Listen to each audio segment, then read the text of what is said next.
saw the videos, maybe just a so small portion of The iceberg. yeah. Okay, I'm done here. If you others have any information, yeah, please share.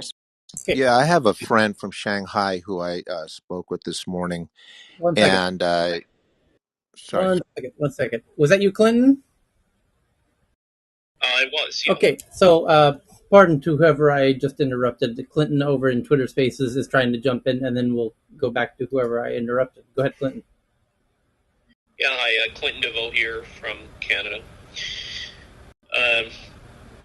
So I've had an opportunity to talk to some individuals in Shanghai, just to sort of reiterate what some of the points that some of the other individuals have made. And Tyler, would you mind just placing yourself on mute on Twitter? I apologize. It's Sure. creating a double echo on Okay. my end. Give me 2 seconds. A hot mic, that's fine. Yeah. There you go. There we go. That's better now. So one of the things is that, the lockdown in Shanghai begun late on March 27th, I believe around midnight. I know that because I follow the electric vehicle production quite carefully in China, and obviously Tesla has a factory in Shanghai. So yeah, it's the place has been locked down since March 28th, and the sources that I have on the ground have indicated that it's going to remain locked down for the full month of April.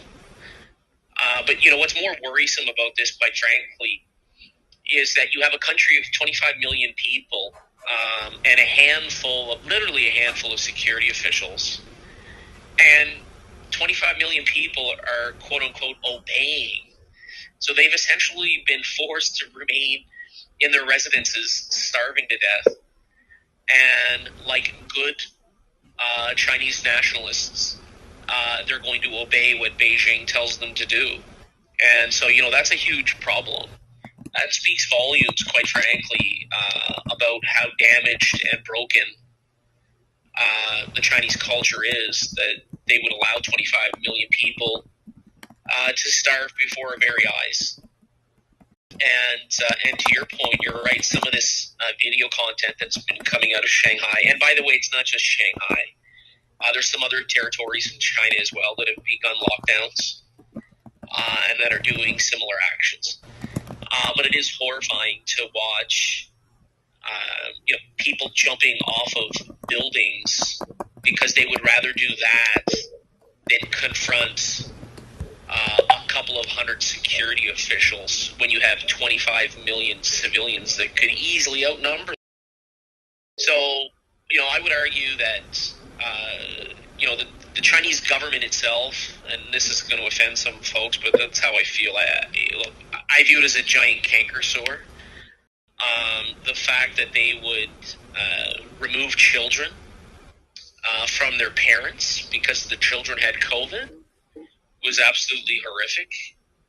And then to follow that up,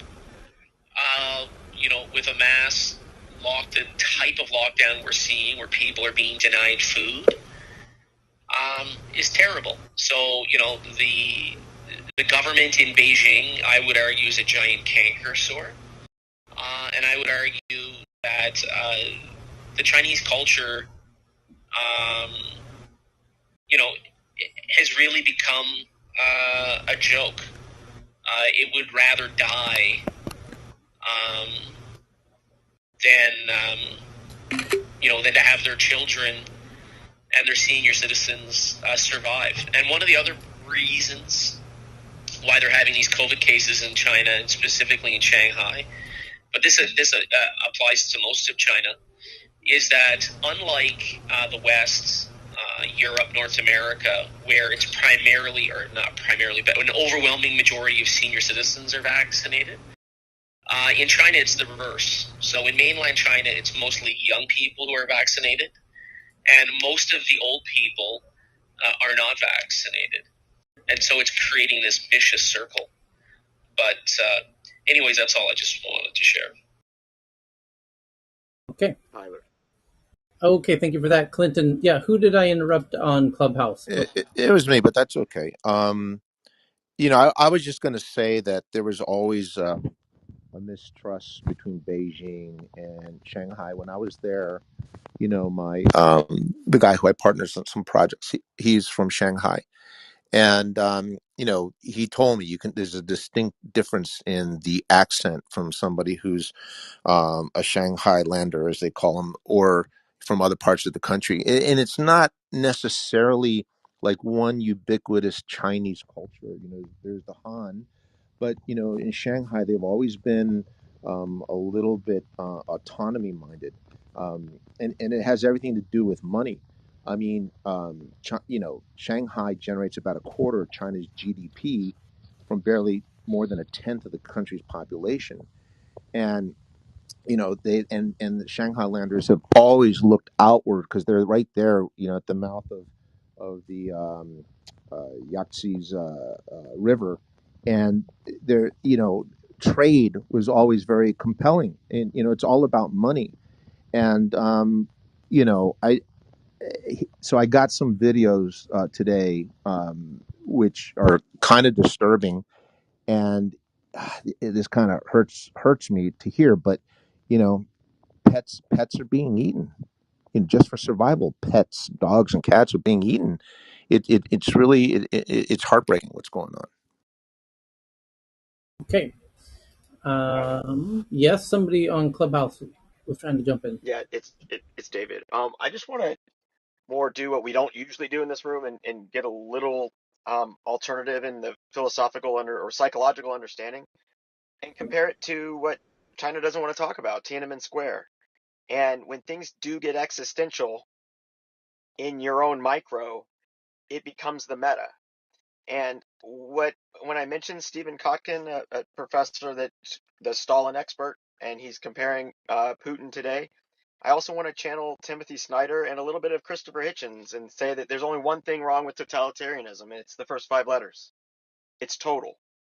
And if we don't see this as what we've all been talking about for the last year in this room, as the West versus the rest, and the rest being that totalitarian and the authoritarianism, and where you in the micro are not the state. We keep talking about China as a person or as an entity, and we're doing a subject object swapping in our consciousness. I do want to say that Tiananmen Square was someone who tried to stand up, and in the one way he could protest was stand in front of a tank. And if you're in your apartment and you're about to starve, maybe it mimetically is their protest against their government. So we should, in solidarity with human beings, say that there has to be a maybe Nicholas could chime in, a decentralized way to have rights and to know when things are wrong and convey that back to government at the meta level. But I'll be quiet now. Okay. So have we gone through Ukraine? I'm sorry, the Shanghai lockdown, or is there other points to ponder? I get. Well, There I is think right quick. One of the issues as well is with our economy at large. And again, I know there's a humanitarian crisis going on in Shanghai, but this is going to have consequences all over the planet. As I alluded to earlier, you have multiple factories, manufacturing facilities that are completely boarded and shut down.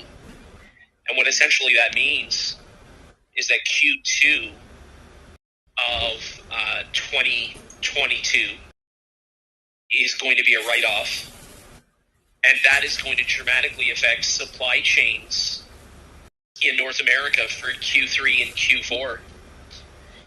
So we are not out of the woodwork when it comes to inflation and supply chains, and this is going to have serious consequences for lower and middle income families in the rest of Asia,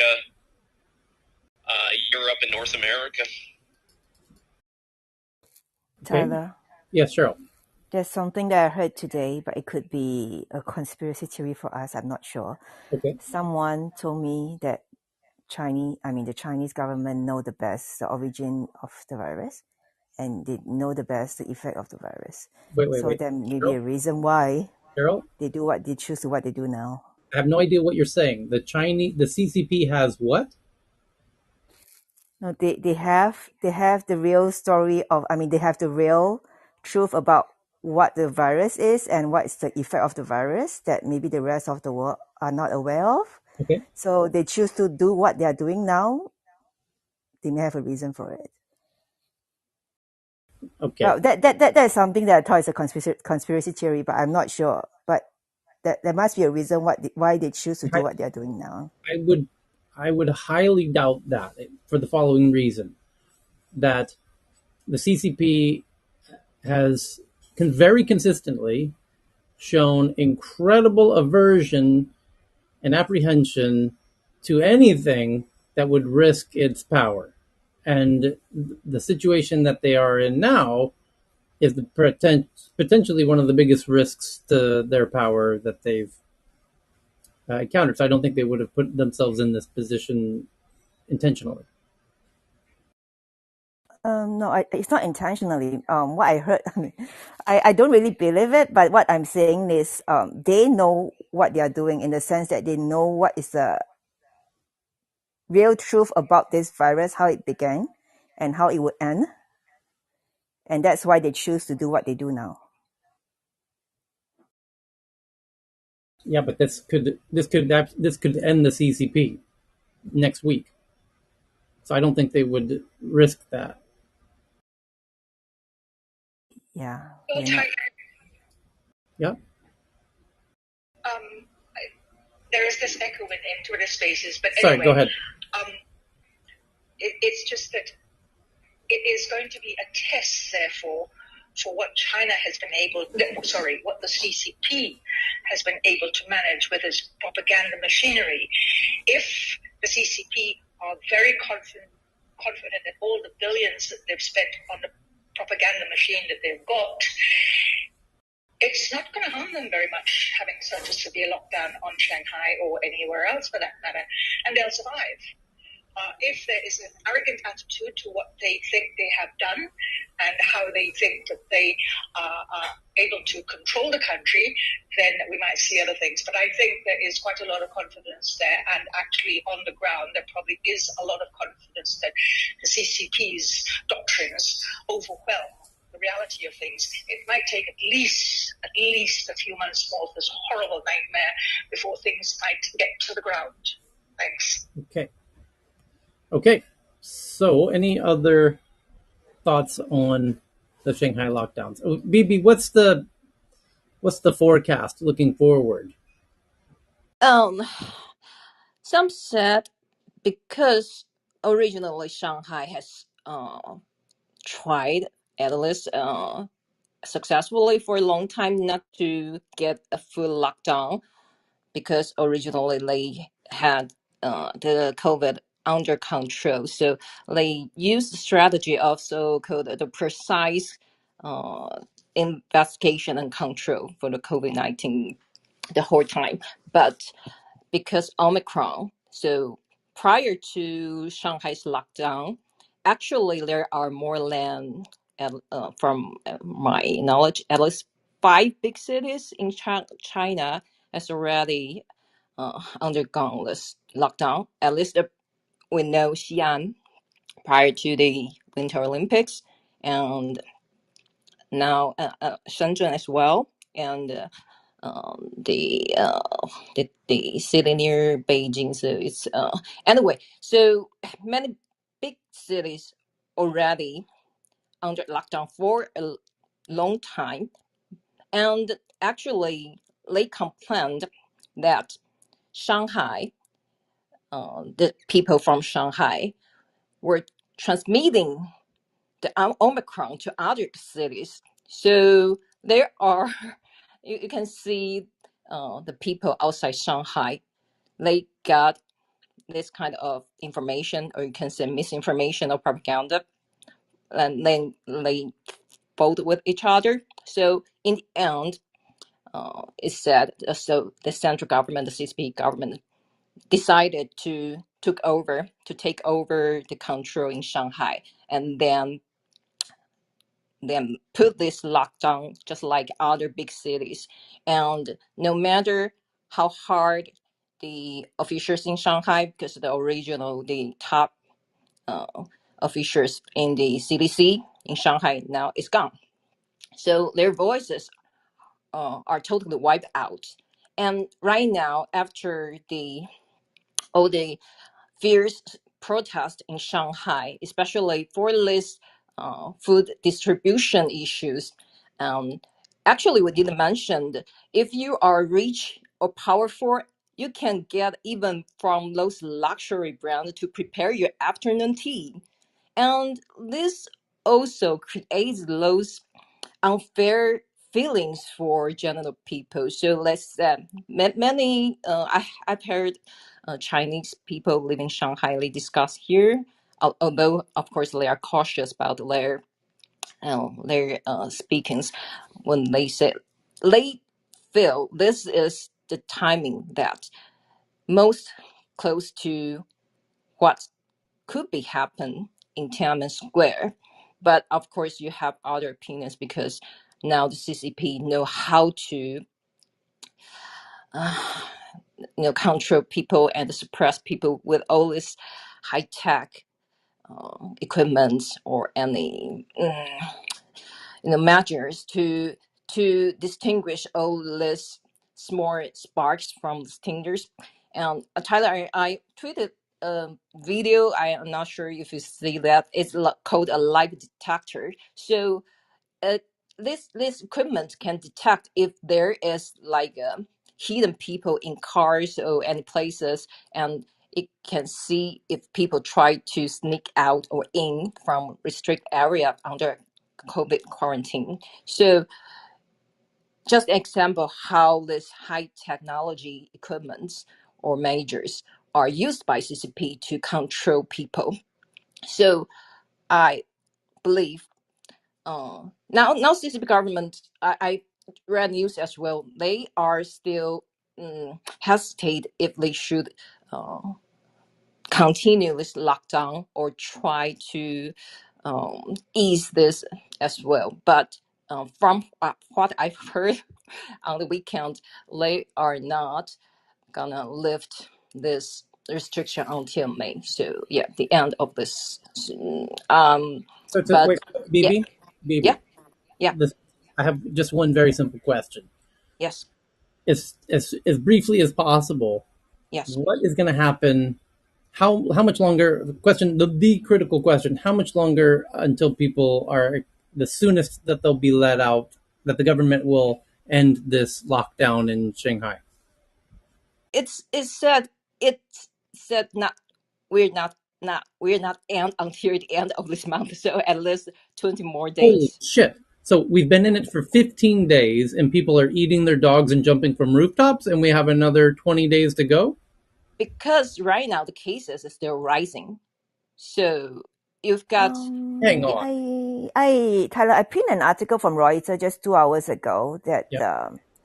the headline is Shanghai is locked down in some areas despite record COVID. You want to take a look at it? yeah, that's just what I It's just said. 2 hours ago. Yeah, they hesitated after the CCP government saw all this protest, and it's Right. impossible to feed everybody here. But still, Right. originally, what I heard on the weekend is the restriction is going to, is So let continue until the end Cheryl. of this. The article's 2 hours old. You said. Yes. Okay, great. So, by the way, Cheryl and BB both speak Mandarin. That's not that important, but I mean, they culturally understand. They can, understand the terrain. So, Shanghai eases Reuters reports 2 hours ago. Shanghai eases lockdowns in some areas despite record COVID infections. Move to categorize residential areas grants some relief. Sunday's asymptomatic infections record daily high of 25,000. Complaints continue about tough curbs. Enforced quarantine, unclear how many homes will be immediately freed from lockdown. China's financial center of Shanghai started easing its lockdowns in some areas on Monday, despite reporting of record more than 25,000 cases, as authorities sought to get the city moving again after more than 2 weeks.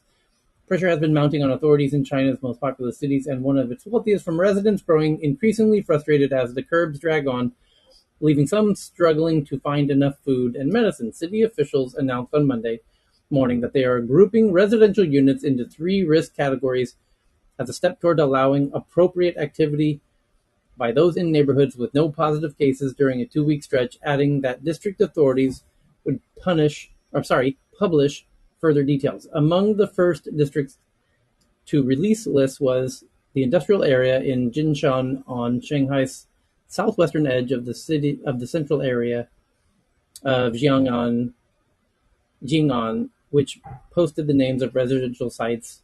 Anyway, while videos published by local media showed that most residents in areas earmarked for easing were still locked in and waiting to be notified of next steps by their neighborhood committees, they also showed some people trickling out from their homes onto the streets. Quote, "It's good to be out finally, although there's nowhere to go," a resident who gave her surname as Keen told Reuters.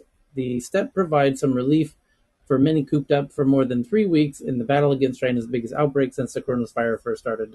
Okay, so it doesn't sound like it's a big change from what's going on. And to your point, BB, culturally, the cultural context that you're trying to add here is that they are essentially forced to address the fact that people are starting to form protests on streets. Yes, which, by the way, even that is a very touchy issue in China. For example, America had protests all during COVID, in all fairness. However, this is one area where America and China are incredibly different, where you're not really supposed to be protesting. For example, and even in Thailand, they will come up with rules that say you're not allowed to have more than 2 people together as a form of anti-protest kind of regulation. I imagine China's incredibly sensitive to the issue of people gathering in this kind of a way and gets them incredibly nervous incredibly quickly. And so your point, BB, is that this headline that we just read is a reaction to the fact that people are starting to protest because essentially they could be risking their livelihoods by protesting. And so when everybody people are left with little hope or options, I think the powers that be correctly get nervous very quickly. Yes. Yes, everybody knows if you are going to do the protest on the street, you're risking your lives as well as your family or your friend's life as well. So, but why there were still people protesting, just like we read, the starvation made them they're gonna die with starvation. They saw it and they just realized why maybe not the Tiananmen Square protest the same reason as that time, because that was an political issues or more like a freedom in China thing, but it's more like what happened in our Chinese and ancient history, that because the starvation or the famine, so people Ooh, have no other way. So good point. it's Good point. yeah. You bring up a And great point. if I Eric, may, Tyler, quickly. Eric, Okay, hold on a go ahead. second. There is, by the way, when we talk about shortages of food, this is a particularly sensitive issue in some parts of the world. China is one of those areas where culturally they have a history of shortages of food, and that's an incredibly sensitive issue for because they have it. That is part of they went through that and struggled through that.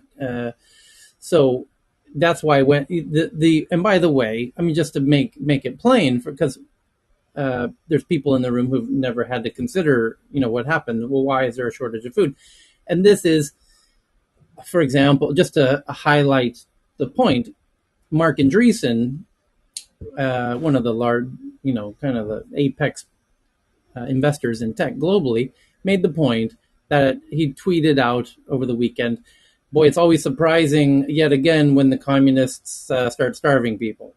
Meaning that communism has a bit of a reputation for being struggling to be able to provide, this centralized planning thing always seems to, he's making the point, reiterating the point that there's a high correlation between communism and starvation. And so they are no doubt aware of that and that are very sensitive to that. And that's why they would go out of their way to prevent precisely that from happening, if that makes sense. Hey, Tyler, I just sent Cheryl a food security map. Okay. I don't know if she can put it up in the room, but it shows clearly why, another reason why China has in its interest to buddy up to Russia. If you look at the colors of the map, it's very illustrative. Sure. It's a great point. That's a very Peter Zeihan like point. Pat wanted to comment, and I just wanted to fill in the blanks on Jorge's point, which is China has a lot of people. That's a lot of mouths to feed, and feeding them is a huge priority. And Russia produces a lot of food, so that you can understand the natural proclivity to be strong allies in that sense. Pat, could you reiterate your point? I was just thank you, Tyler. I was just wanting to add a question for BB and other Chinese persons in the room, ethnically Chinese, and for everybody else who has an interest in China. Could the next for the CCP, in the name of stability and national sovereignty and all of that, be putting up an additional firewall around Shanghai to stop, lockdown, whatever, the communication system, so that word of troubles that are coming out.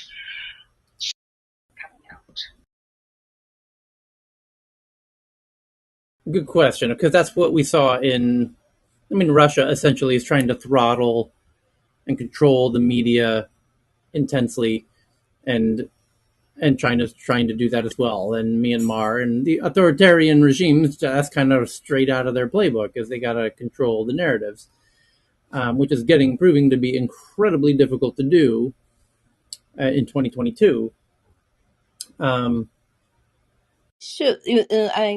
So, Pat, do you mean domestically or Right. internationally? Yeah. Yeah, Is it domestically, yeah, late censor the.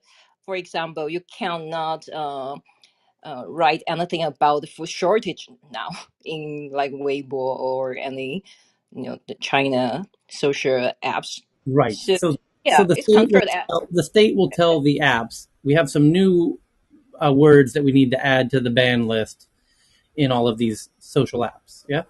So Yeah, every day, like updated every day. So you can visit. Tyler, we have a Chinese lady on stage now, Sandy Chang, who wanted to speak okay, about go this ahead, topic. Sandy. Thanks. Go ahead, Sandy.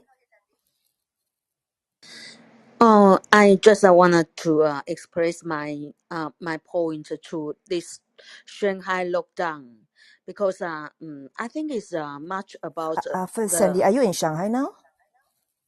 no, I'm in Taiwan, Okay. Taipei.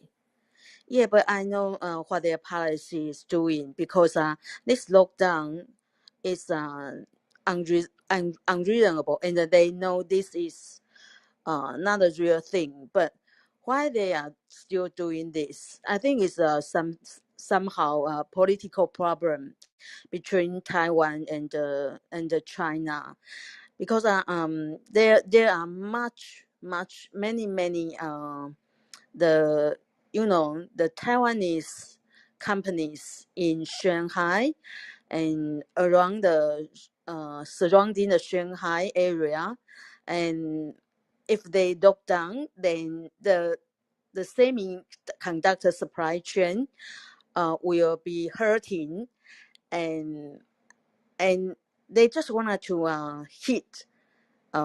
hurting. They just wanted to hurting the Taiwanese companies, so they can take the advantage from this lockdown, and then they don't much care about their people, the hungry, everything. They don't care. They just wanted to uh, resolve this political problem existing in the history between China and Taiwan.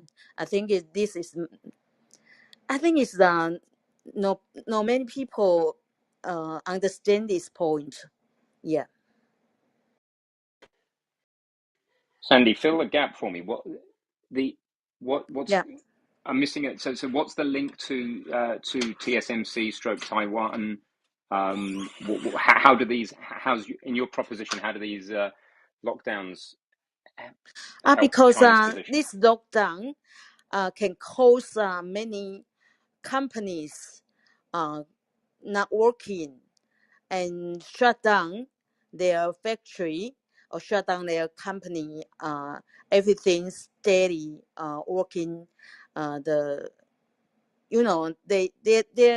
they just shut down the factory, and then maybe until next week, next month, or even June, nobody knows, because they don't have their clear policy to say when will be reopened. And then if they lock down, then many companies from Taiwan uh, shut down their factories, and then Taiwanese company cannot export or cannot to doing the business. So that's why this problem caused the semiconductor supply chain, which even getting worse, because firstly this supply chain hurting from the Ukraine Russia war, right? And then now once again hurting from this lockdown. This is the issue. And then Taiwanese companies, there are so many Taiwanese companies in doing the Shanghai and surrounding the area, and if they want it, that in the world supply chain, about this semiconductor supply chain, Taiwanese company doing well in this semiconductor supply chain, semiconductor industry. So maybe China government wanted to wanted to against Taiwanese economy, so they use this lockdown to hitting the Taiwanese I I government. Yeah, this is the point. This is the point. So, Sandy, do you say this as a perspective from Taiwanese, or you know people in Shanghai? Because I'm researching this semiconductor uh, industry area, because I'm doing the research. My job is in doing the tech research in this. I know much about the Chinese government policy, and I know many people from Shanghai, and I even know many companies from Shanghai, Guangzhou, and maybe the Suzhou, uh, Beijing, Xiamen, Shenzhen, yeah, this area. So this is no this is not the real thing, and the Chinese government even know this lockdown is mistake, but they wanted to take advantage from Taiwan. Then they want to knock down Taiwan government. So they just use this lockdown to hitting the Taiwanese economy.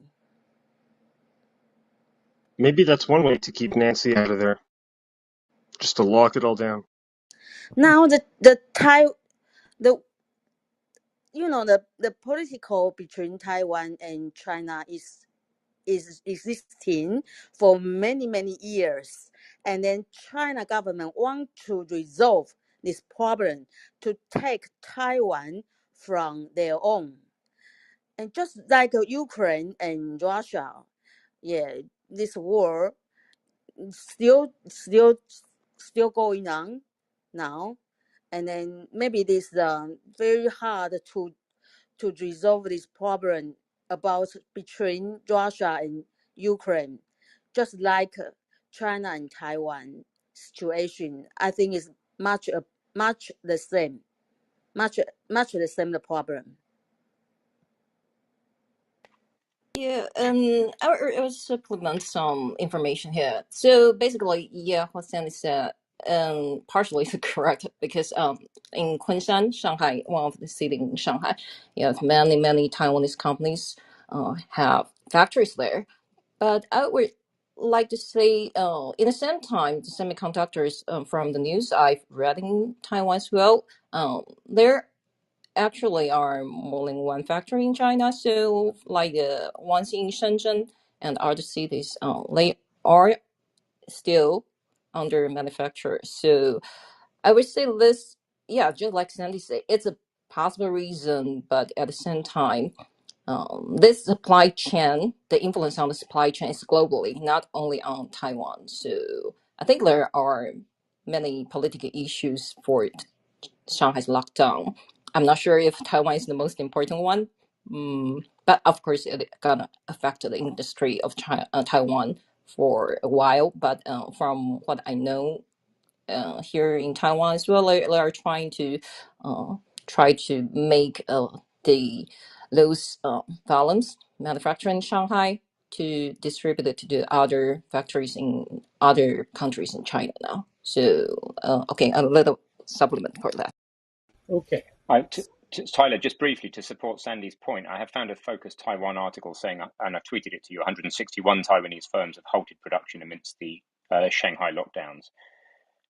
And there seems to be several different articles supporting that. So that is interesting. Sandy, thank you very much for spelling it out for me. It says I've 100. also, I have the article here. yeah, It says 161 Taiwanese firms halt production amid Shanghai area lockdowns.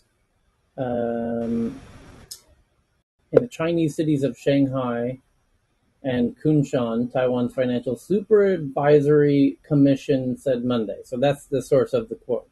Taiwan Financial Supervisory Commission. The companies have responded by activating contingency plans such as adjusting production schedules or processes and outsourcing production to other factories. To date, none of the companies have reported being sufficiently affected financially by the large-scale closures. Okay. Tyler, I think if we really need to worry about this is to check if the lockdown is gonna extend it after May 1st, because May 1st to May 10th is the holidays for in China, so that's gonna be a checkpoint. Phoebe, I've So, got another quick question, if that's all right, Tyler. Just following on from your, you've often said, Tyler, this is what. Well, I don't want to put words in your mouth, but I'll just ask directly. Phoebe, when they take, is it optional to have a COVID test in Shanghai or in No, China, or no. so if you don't, you're forced to. If Yeah, effectively you, like do 2 rounds in 4 days for 25 million people. Jesus. So you're Yeah. actually forced to. So that obviously in Europe that couldn't happen because you'd have to invoke torture to do that, which is against European articles. So it's amazing. Firstly, that's amazing that the threat of torture you have to do it. Next question about the tests. Do you identify yourself when you give a test by driving license or some other positive identification? On the vial, there's gonna be a QR code, and normally they would do it with the pooling method. So it's like this community, they will get 10 people's swab, um, do at the same pooling COVID test, and if you got a positive cases, then they will do separately, individually. So, but they know who you are, who they're testing, Yeah, basically. yeah, They of can course, identify. of Okay, course. and So then do if they we're do they talking take about your DNA thing, sample? yeah. Yeah, that's what I'm wondering whether there's a hypothesis there. Do they take your sample away from the site, or is it kind of Yeah, they even take okay? the pets, dogs, So cats. so Yeah, so it is feasible that another thing they're doing as well as testing for COVID is just building a DNA database. yeah. But in China, you've got your face Mm, already recognized. So, I think they already Yeah, have I it. guess it's kind of moot here. Yeah. It's incredible to me. I'm trying to get my head around how different the world is there. Okay, cool. Yep. Thank you. Ban, they're no, communists. yeah. I watched a lovely promotional video yesterday from PLA or whatever it was about. It was a lovely military video, and 50% of it, at least, and I can share it if you like, was about how if you stand up and cause any trouble, we're going to shoot you. Basically, 50% of this video was about the PLA shooting Chinese people, which is ridiculous. But anyway, I'll share that and shut up. Okay.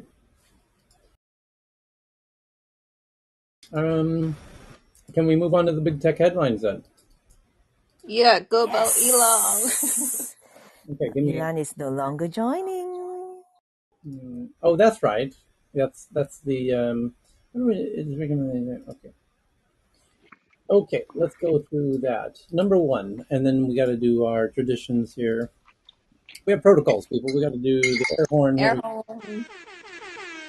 So the top story today, Monday, April 11th, is from Twitter's CEO. He sent out a letter about an update about Mr. Elon Musk. And it says that Twitter CEO says Elon Musk has decided not to join Twitter's board despite being offered a seat. That's the latest. Elon has decided not to join our board. I sent a brief note to the company, sharing with you all here. Now, The speculation is that he didn't decide, it was decided for him, and that now there is a danger that he will do a takeover bid. oh boy, oh boy. I used to have a really good sound file for that. Ladies and gentlemen, let's get ready to rumble! Because if you're right, That's nice. then you're right. If I he, mean, I have as much right, as much chance of being right as any of the other speculators. But it just the point was that over the weekend he did a lot of tweeting that people didn't like, and Twitter is a public company, and I'm feeling like the rest of the board rejected him being on there. But the real problem with that is they were going to try to bring him into the fold so that he didn't launch a takeover bid, and now that promise is broken. So right. So let's unpack this. There's a lot to unpack here. So, where to start? Elon, that's always been the problem. yeah. So he Like, has been doing some interesting tweets lately that would have upset many of the people at Twitter. Culturally, Twitter, as a company, does seem quite separate from Elon culturally. They seem quite, I would even go so far as to say, difficult to reconcile the differences culturally between them. And that's very, Woke. it's Twitter is very woke. right. Just to simplify, Twitter is woke, and that's partly why Elon was saying, tweeting not that long ago, maybe if Twitter, should we make another version of Twitter? And he was kind of hinting about, creating an alternative to Twitter. And then next thing you know, he's actually investing very heavily in Twitter. And there was, very importantly, here's where I think this gets really interesting. There was reports that internally there was a lot of Twitter folks raising a stink about resigning or protesting or what have you. And so I believe, here's my guess. My guess is that there was a lot of protests internally about resigning. And the question is, to what degree? If it was a small degree, then the company, the board would probably say, they're going to do an assessment. How serious and to what scale are these disgruntled folks who are threatening to step down? So I believe that it would be a significant threat, that it wouldn't be worth, that they actually now got themselves in a bit of between a rock and a hard place where they can't really risk Elon joining. They can't really risk that number of folks stepping down simultaneously And that has led them to try and figure out a plan B. And I believe I'm correct. When I read the letter, and we'll read it right now because it's not very long, from Twitter CEO, I believe he hints, if we read it carefully, if we read between the lines, I believe it gives subtle indications to my conspiracy theory. Let's follow along. I'll point out where I think where the little interesting smoke signals are, the dog whistles are buried inside of this little message. So the message reads, team. Now right there, he's addressing it not to the general public. Very interesting, very worth noting. This letter that I'm about to read is addressed to, not to you, not to me or your mom or your dog, is addressed team. Okay, now, keep that's incredibly important as I read the rest of this. So he's addressing this to the team. Now, first, that just on its face is interesting.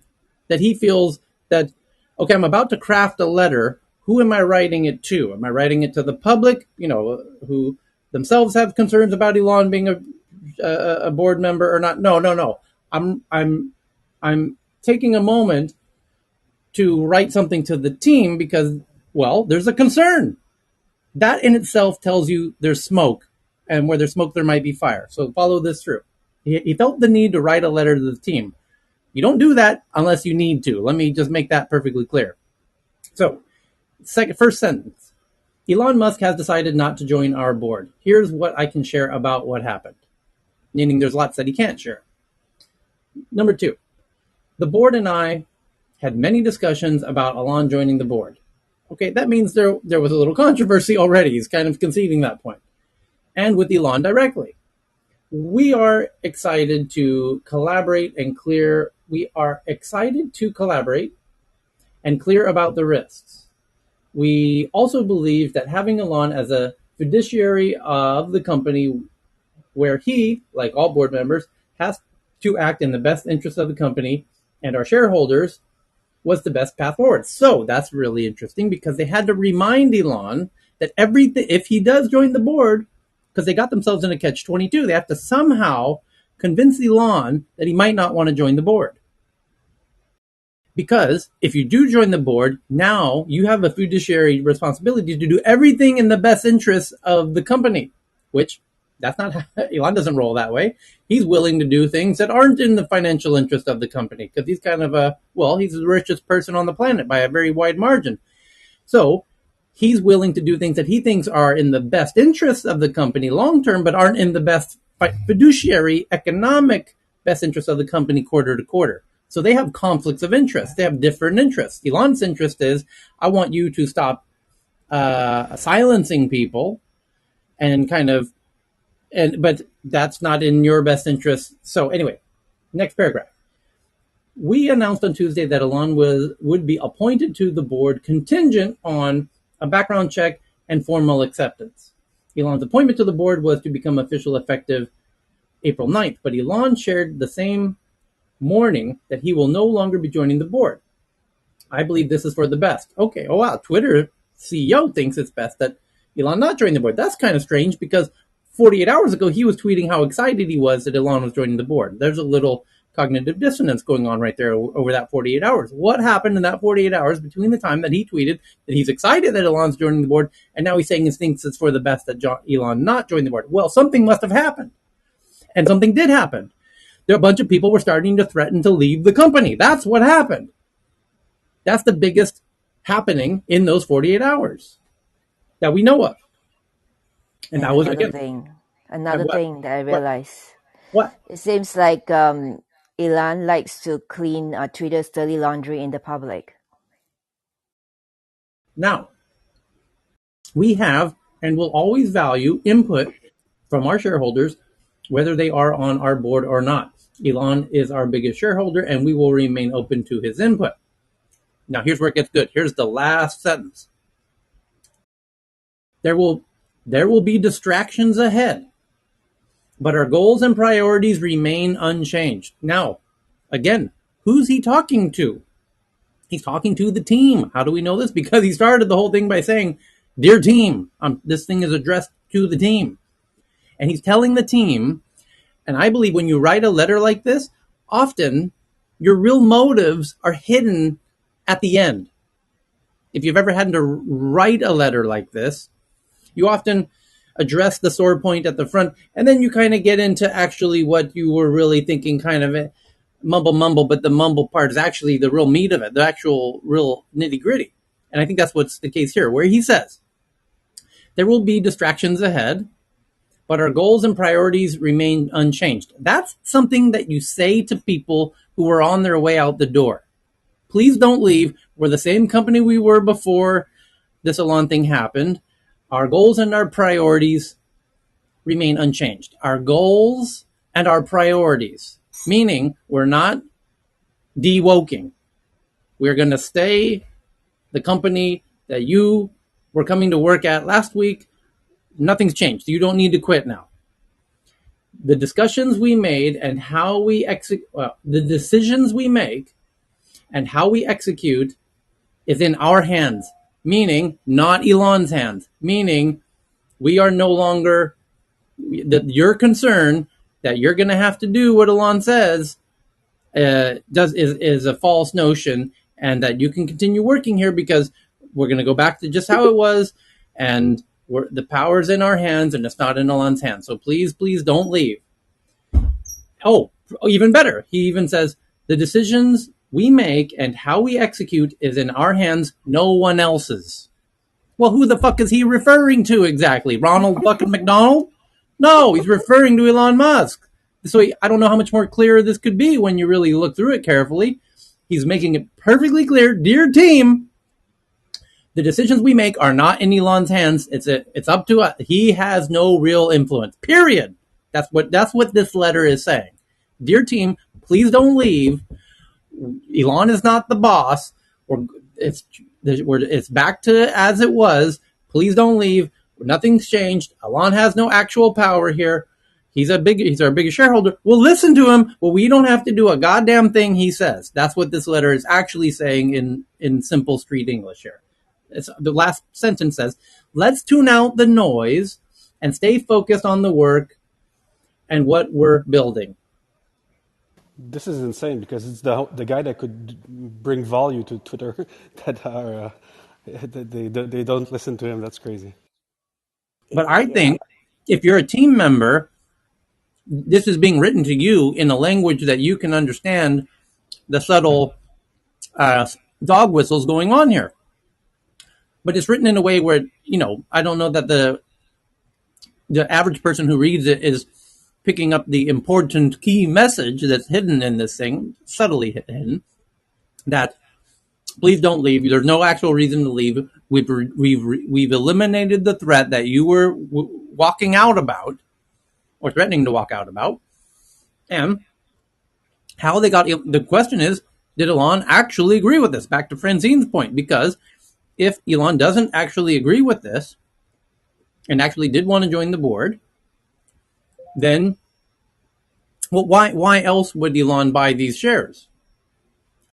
Well, without wanting some influence. And the question is, how much influence will he have? And if he doesn't have the influence that he wants, that's probably part of the reason why he just threw $3 billion into this company, was because he wanted to change the future of Twitter. And if they're not going to let him change the future of Twitter, well, he can change that. He can buy enough of the ownership of the company where he can. He could buy 51% of the shares if he really wanted to. And then, by golly, he could really do whatever the hell he wants. He wouldn't even need to buy 51%. He could just buy more than he has, and then have other institutional investors who agree with him support him. To get to over 51%. He doesn't need to have 51%.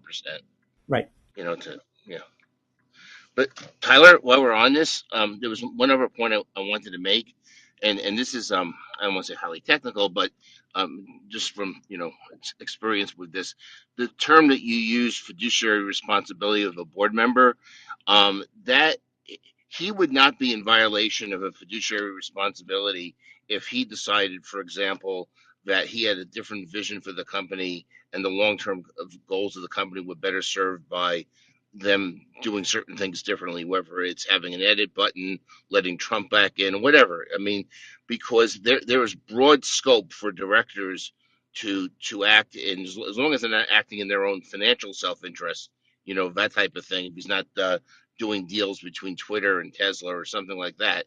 Um, there's a really famous case involving Time Warner and Paramount in the Delaware courts, which is usually where most companies are incorporated from. I don't know, I think it's from the 80s, that dealt specifically with this issue. What does it mean to have a fiduciary responsibility? And the court ruled that you do not, even as a member, as a board of directors, or collectively as the board of directors, you do not have to, for example, accept the higher share price. Like, because there was a takeover battle, and the board rejected a higher price than the stock, significantly higher than what the stock was trading, because they believed that their plan for the company would create more long-term value over time. And the Delaware court said, that's fine. You've made your case, that you had a legitimate reason for rejecting this higher bid. Okay. So it's a really broad scope of what constitutes, fiduciary responsibility. And just because he has a difference of opinion, or he doesn't want to run the company for, quarterly, to hit quarterly numbers, would not put him in violation of that fiduciary responsibility. I just wanted to point it out. Thanks. T- Tyler, there's also one other thing is that part of him being on the board, they were trying to hold him down from buying more than 14.9% of the company. I remember that. Yeah.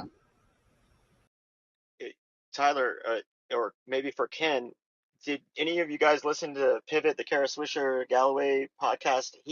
Galloway thinks that Gensler should make an example of basically a securities violation by not disclosing his, basically in the micro, Elon's using his free speech, but in the macro, if he's taking a stake, they looked at the timeline of when he took shares in his tweets.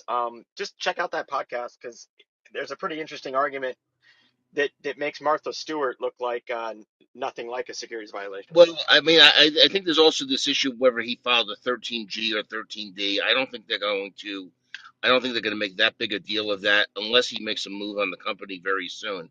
If he makes a move on the company very soon, if the SEC wants to really give him a hassle, they can say, well, you filed the form suggesting that you'd be a passive investor, and a week and a half later you're trying to take over, and that's supposed to be disclosed. As a whole different paperwork standard for that.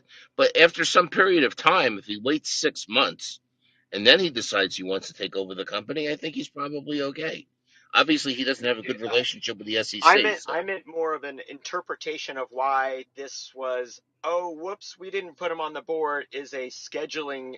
If he doesn't actually successfully land on the board, then he can't be gone after for the securities thing. So you might be hearing about some things in the future, like even if they do go after him for this his own I've scheduling. seen things like this happen before, because there's usually conversations between the activist investor and the company, and maybe at the last minute they decide, I don't want to be on the board, or maybe I've got some conflicts that we really didn't flesh out, and maybe I shouldn't be on the board. Whatever. I mean, I don't think there's going to be an issue if he's kind of like quiet for 6 months. That's my own view of it. I mean quiet, like he doesn't take any kind of formal action to do something at the company. He can tweet wherever he wants, but that's my thought on that. I feel like this is the analogy that I could give, that it's kind of like Twitter, it's a single father and then met Elon, which is a beautiful woman, and they're like, oh, I want to marry you. And then, you have the workers, which are the kids. They're like, no, this new mom is telling me what to do. You're not my real mom, And then Twitter is now like, oh gosh, maybe we moved a little too fast on the marriage. We probably still want to do that, but let's keep it quiet. Let's move in together first, get the kids comfortable with you, and then we'll talk about marriage later. Sorry. Thanks. So, where does it go from here? Will be very interesting. I imagine I want to try and imagine what the conversation was like between Twitter and Elon. Because I can imagine they said, hey, Elon, we got a problem. a whole lot of the team, and we've done a calculation, and it's X number of people or X percentage of people are now threatening to leave if you join the board. What do you want to do? Right? And he either said probably one of two things. Definitely said that Twitter is dying. So No, he would have said, well, that's too bad. Those people probably need to leave. That's probably a good thing that they leave. And no problem. We'll find new people to replace them. And because I'm joining, more people are. You're going to get a whole lot more applications than ever. And by the way, Tesla, more people apply to Tesla than any company in the world by far. So don't worry about it. That's a short-term problem. You're going to get replaced by an abundance of talent, the likes of which you've never seen before. That's a possible response to that scenario.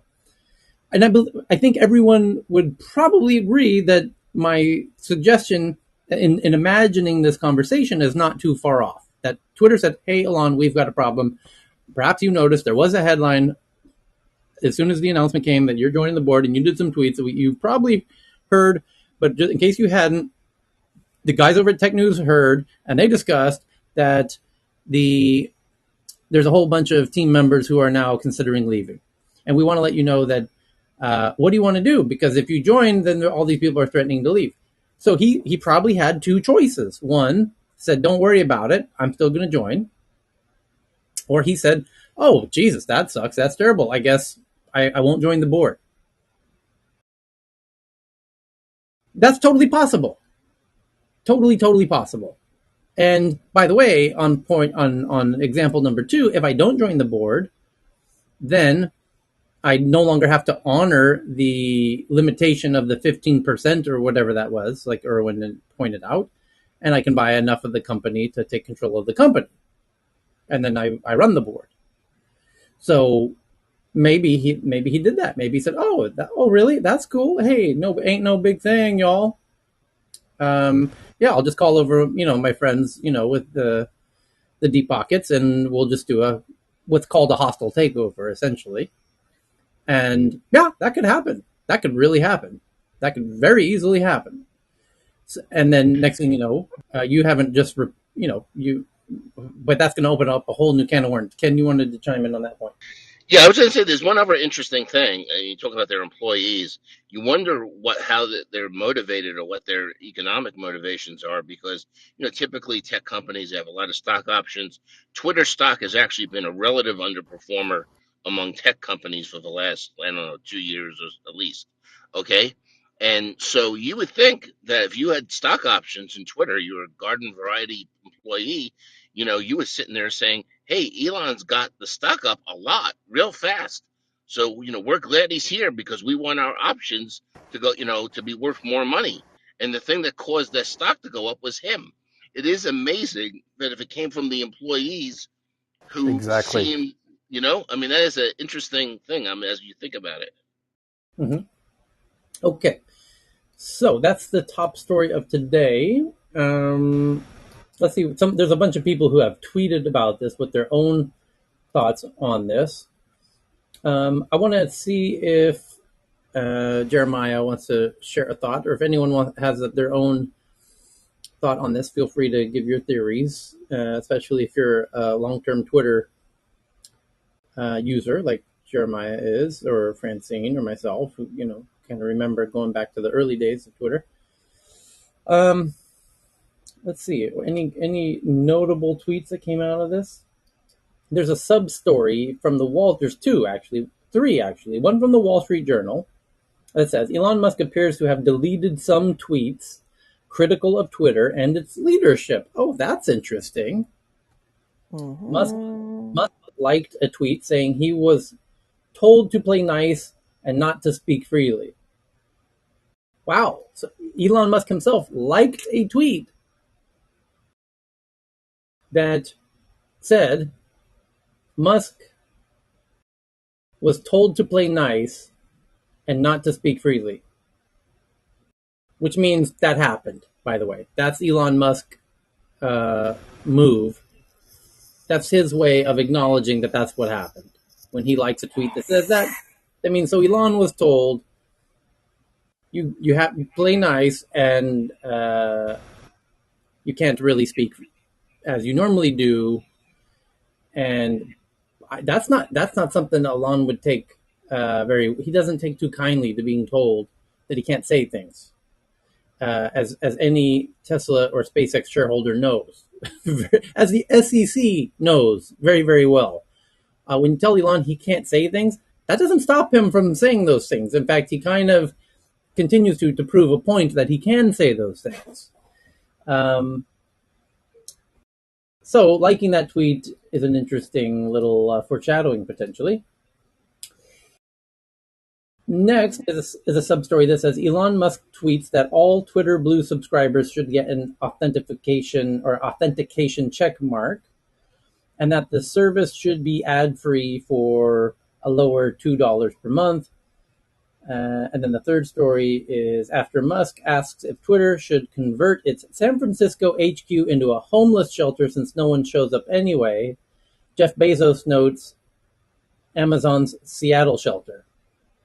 So he did do a couple of tweets in the past 24 or 48 hours where he did say he did a poll. He's been doing some very funny polls lately. One of them was, and I got to find this just if I remember it correctly because the way that he phrased it was quite. Should we remove the W of Twitter? Yeah, should we remove it, which would make it titter? And then you have two options: yes and of course. And that's the kind of humor that the folks at Twitter, it would drive a lot of the folks at Twitter absolutely crazy. That kind of humor, right? Like absolutely berserk. Like would absolutely feel they need to leave the company. They no longer feel safe working there. There's now a hostile work environment, and they would absolutely refuse to be participating in a company that had a board member who was kind of had his hand on the wheel. So yeah, and the other one is should we, Hey, Tyler. yes, Jeremiah, go ahead. Hey, yeah, I was watching the crazy stories. Wow. And there was another one too where he suggested that Twitter get rid of their primary monetization feature, which is advertising. Yes, Um, for two I dollars. can't begin to tell you how damning that is because Tesla doesn't do advertising. Right. So if they turn off advertising, it means GM, Ford, Honda, Toyota, BMW, Mercedes can never reach the tech elite on Twitter. That's a really big deal if that ever happened. Mm-hmm. Mm-hmm. But in the end, I think he was just messing around. He was poking them back. So we'll see what he's going to do. And so I think he would even tweet things out like, I'm imagining he thinks this is all a game and it's funny, right? It's a very small amount of money for him and he's generating PR and press and media. And it's, let's see if he does a involuntary acquisition of the rest of the shares. So his most recent tweet about Twitter, directly about Twitter, obviously about Twitter, because the other ones might be kind of a subtweets, where he says most of the top Twitter accounts tweet rarely and post very little content. Is Twitter dying? That's the tweet. He's asking, is Twitter dying? And he's making the argument that they are by saying that the top accounts, and he lists the top 10 accounts, number one being Barack Obama, number two being Justin Bieber, then Katy Perry, then Rihanna, etc. And here's the top 10. He says most of the top ones rarely tweet and post very little content. Is Twitter dying? Well, you're arguing that they are. That's a kind of a strange move for somebody who just invested $3 billion for 11% of the company. But Number it's the two, truth. yeah, he's not wrong. And then he says, for example, Taylor Swift hasn't posted anything in 3 months. Again, kind of a strange move for somebody who just invested billions of dollars into something. And then he says Justin Bieber only posts once this entire year. Again, he's really making the point that the most powerful accounts on Twitter are not using Twitter. The most followed. That's why just He now I was saying he's airing Twitter's dirty laundry in public. Right. well, and he could have just tweeted, "Let me explain why you need me on your board." Yeah. Well, let's put it this way. Does it not? Does your common sense, those of you who have any common sense, is your common sense little radar buzzing with the thought that he kind of seems a little like this is the kind of thing that people do when they've kind of been given a little bit of a sharp elbow, and you have this human instinct to sort of want to kind of retaliate, right? Exactly. Yep. You just got poked in the eye, and your first instinct is, I'm going to poke this person back somehow, right? This is deep, deep, deep in our human nature, right? Does this not seem like a potential example of that? Is that thought going through your head? Go Yep, ahead. and also Yes. combined with the fact that it's part of his habit. We've seen this before over the last 10 years. Right. And Yep. at the end of the day, the guy is human, and he suffers the same human traits that we all share, which is when we get fucked with, right? When you get fucked over, you kind of, whether you do it or not is another issue, but you do think to yourself, I'm going to fuck that fucker back. And sometimes you do. Hopefully most of the time you don't, and you find a way to think, well, you figure out some sort of way. You do the calculation, and you realize it might not be in your best interest to retaliate. So maybe you don't. Maybe in some cases you do. But when you've got more money than uh, than anyone in the history of the world ever has, well, maybe you can go ahead and retaliate. You so this seems to me to be a pretty normal example of a sort of human reaction of somebody who was screwed with, and that's worth noting. That adds a little bit of a potential jigsaw puzzle into that we're trying to figure out here. Was Elon happy with being the result of this board? That was the question that was raised by the last article. The last article raised the question, okay, Elon's no longer on the board. Was he happy with it or not? That's the main question, because depending on how he felt about it will determine what happens next. And this now gives us a hint that he's not happy about it.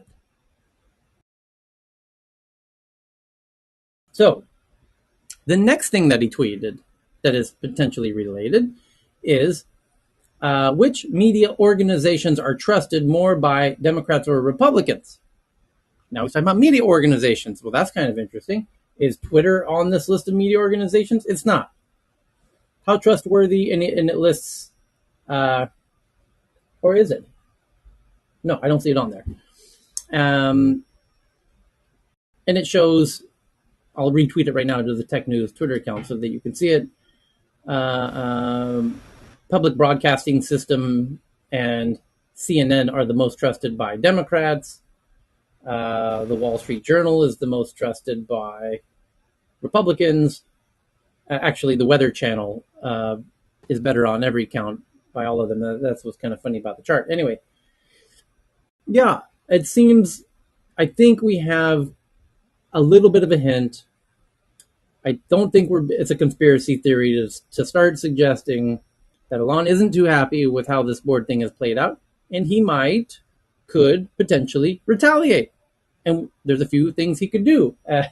As somebody DM'd me to say, and not calling it planning a hostile takeover, he could do what's called an involuntary acquisition of Twitter against their will.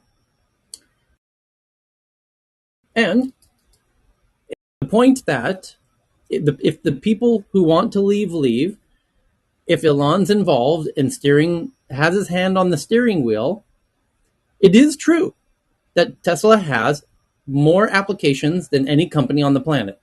A ridiculous amount for non-assembly line positions, office positions. SpaceX as well, tons and tons, and this is part of his secret sauce of why his companies work so well, because he doesn't have to advertise for job applications. Every person who he is this is one of the benefits of building a company based on a vision and a purpose and a mission, like going to Mars or bringing EVs to the whole planet.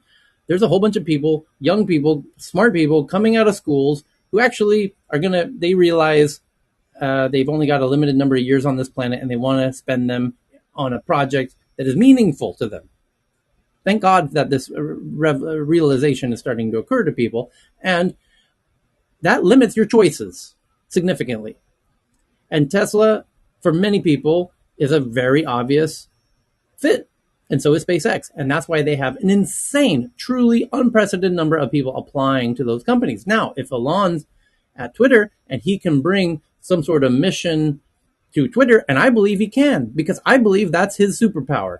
I believe his superpower is he can figure out a way to recontextualize Twitter to make it meaningful to encourage people, really smart people who want to come work there in mass. And I believe he's already done that when he did a tweet last week when he says that core to a functioning democracy is free speech is a core pillar to democracy.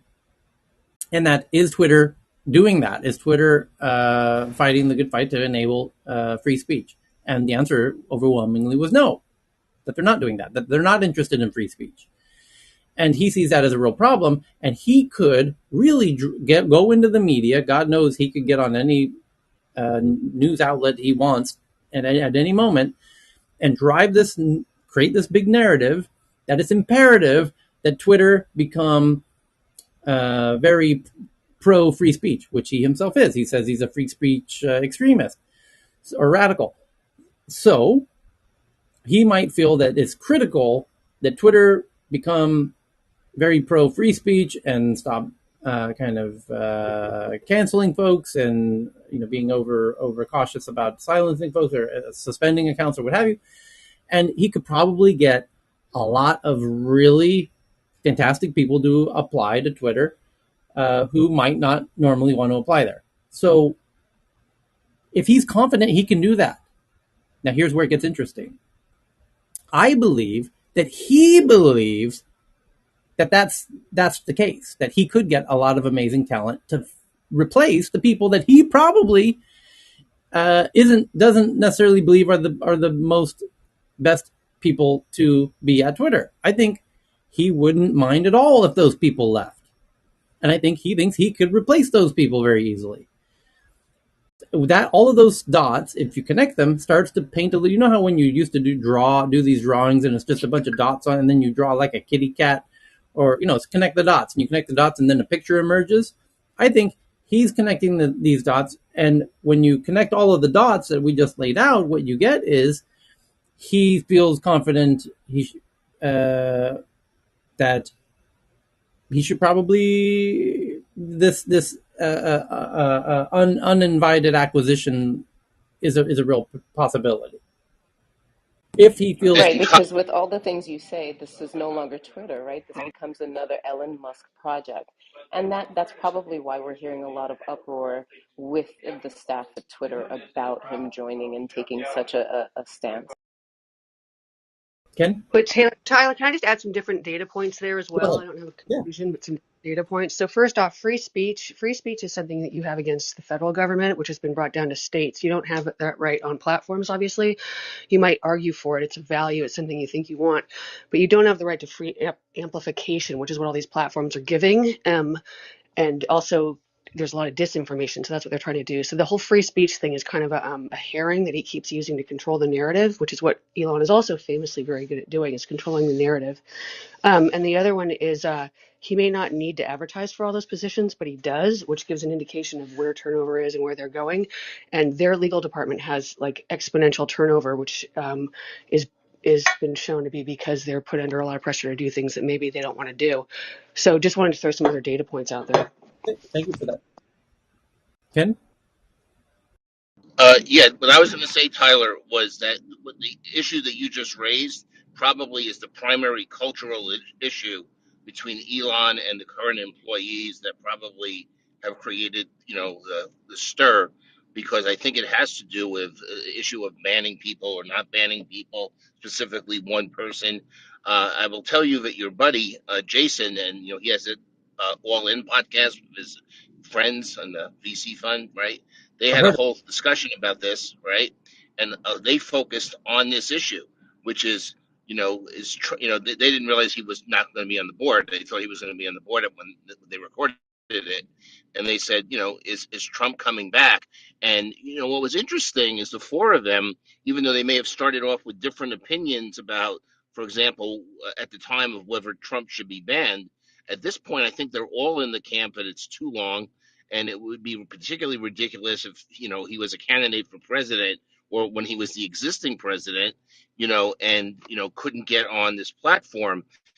And one of them, I don't forget which one of them mentioned it, but it's an interesting thing to think about, because I mean, Jennifer's right, that free speech, the First Amendment really only applies about the government prohibiting it. But they raise the issue: what happens when you have these four now large, roughly they picked four, I mean, I think they were guessing at the number, but four large tech platforms that basically are the disseminators, or the of all, most of the speech in the country, or a lot of it. That's something that the founders could not imagine. Facebook, our founding fathers, they couldn't imagine Facebook, they couldn't imagine Twitter. Has the world changed enough that maybe we need a different definition of free speech than the one that we've had for 200 years? And they just threw it out there as a thought. I just thought it was interesting. Mm-hmm. Somebody else was trying to jump in. Okay, so Or maybe the tech companies need to be classified differently. Yeah, the world's changing from what the founders could see, and that's why laws are drafted so broadly. Is because that's one argument, is that they're intended to be malleable as things progress. But tech is really exponentially different, and that's where you get into that free speech versus rights of amplification. They never foresaw this type of amplification and anonymity. That free speech was brought up when people were speaking in town squares, obviously, where you knew who they were and their reach was limited, and you could at least debate or rebuke things. Here it's anonymous and it's amplification, and that act of amplification isn't straightforward. It's done via very strategic algorithms. So again, it's not straightforward, something that has value or people believe in. It's whatever gets spikes, eyes, or where they're, the company wants to send you. So it is a different different genre now. It's a difference between freedom of reach and freedom of speech. okay, next big topic is our Mark Gurman over there at Bloomberg says he has sources, as he often does, that beta versions of iOS 16, codenamed Sydney, are chock full of references to Apple's mixed reality headset and its interactions with the iPhone. Apple is set to hold its developers conference virtually for the third year in a row. Expect major iOS and watchOS upgrades and perhaps some new Macs. But let's get back to the meat of the issue. Last week, no. Apple, it's going to be on June 6th. This is the Worldwide Developer Conference, WWDC. And it runs a week long, and it starts off with a big keynote. And the question is, what will be revealed? And it's usually, that whole event is addressed to developers. And Apple must, at this point, really must address developers on the future of AR or VR and Apple's plans with it to get the developers on board with it now, starting in June, so that they can release, hopefully, some kind of hardware or announce some kind of hardware at their fall event, which is usually the second September. The second Tuesday in September, usually around the 9th or so. And so that those developers have basically most of June, July, August to start building some stuff. Well, actually, they have until November when the device really comes out. But some of them will have at least something to show on stage as a kind of demo project. And yeah, they got to do this. Apple, as the headline is saying here, that this, according to sources, the beta versions of the operating system for the phone, iOS 16, are completely chock full of references to Apple's mixed reality headset and interactions with the phone. So the interaction between the phone and the headset.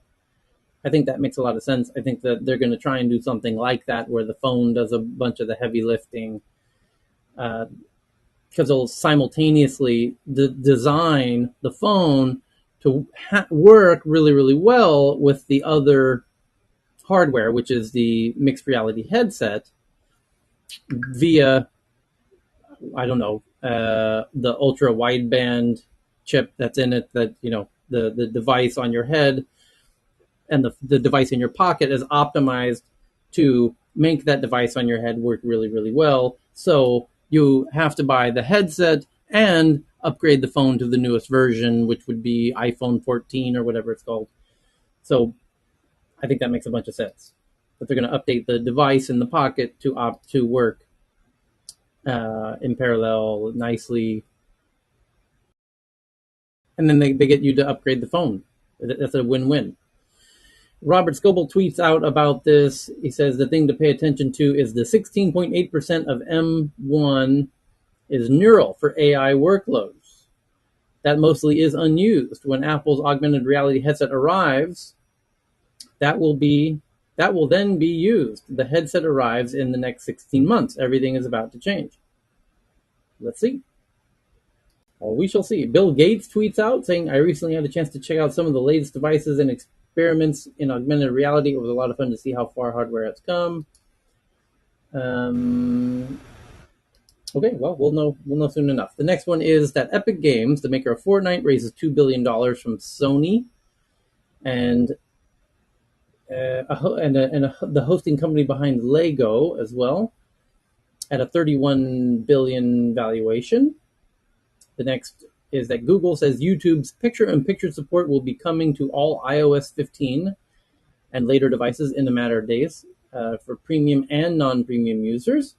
Reuters says as sources that Apple will face an additional EU antitrust charge in the coming weeks in an investigation into music streaming triggered by a complaint from Spotify. Yep. Spotify has been pretty much leading the whole anti-Apple, waving that flag longer and harder than anybody that I can think of. And that's one of the EU's biggest tech companies. And so they listen to Spotify very closely. And Spotify, I think, has a pretty cogent argument for how Apple doesn't exactly play fair with Spotify. The next is from Reuters. They say they have sources and leaked docs that senior EU officials were targeted last year with Israeli spyware. I bet they're talking about Pegasus, including Belgian statesman named Didier Reynders. The NSO group, the makers of Pegasus, denies involvement, meaning they sold it to somebody and they don't have complete control over how their app gets used by the people they sell it to. Senior officials at the EU Commission were targeted last year with spy software designed by Israeli surveillance firm NSO Group. So EU officials had their phones hacked with Pegasus. Yeah, I got to be honest. I'm amazed how few people have Pegasus installed on their phones. Mexico, at least, was getting their money's worth out of Pegasus. They had every journalist and activist and government critic and everything else. I'm just surprised that there aren't thousands of people being targeted by every country, to be honest. Hey, what's this Pegasus app, Tyler? I can't find it in the App Store. Yeah, exactly. The funny thing is that it's still operable. I mean, that's kind of the bizarre thing after all these months. The next is from Bloomberg. Despite Amazon spending almost a decade and $2 billion developing drone delivery services, sources say it's still beset by technical challenges and safety concerns and more.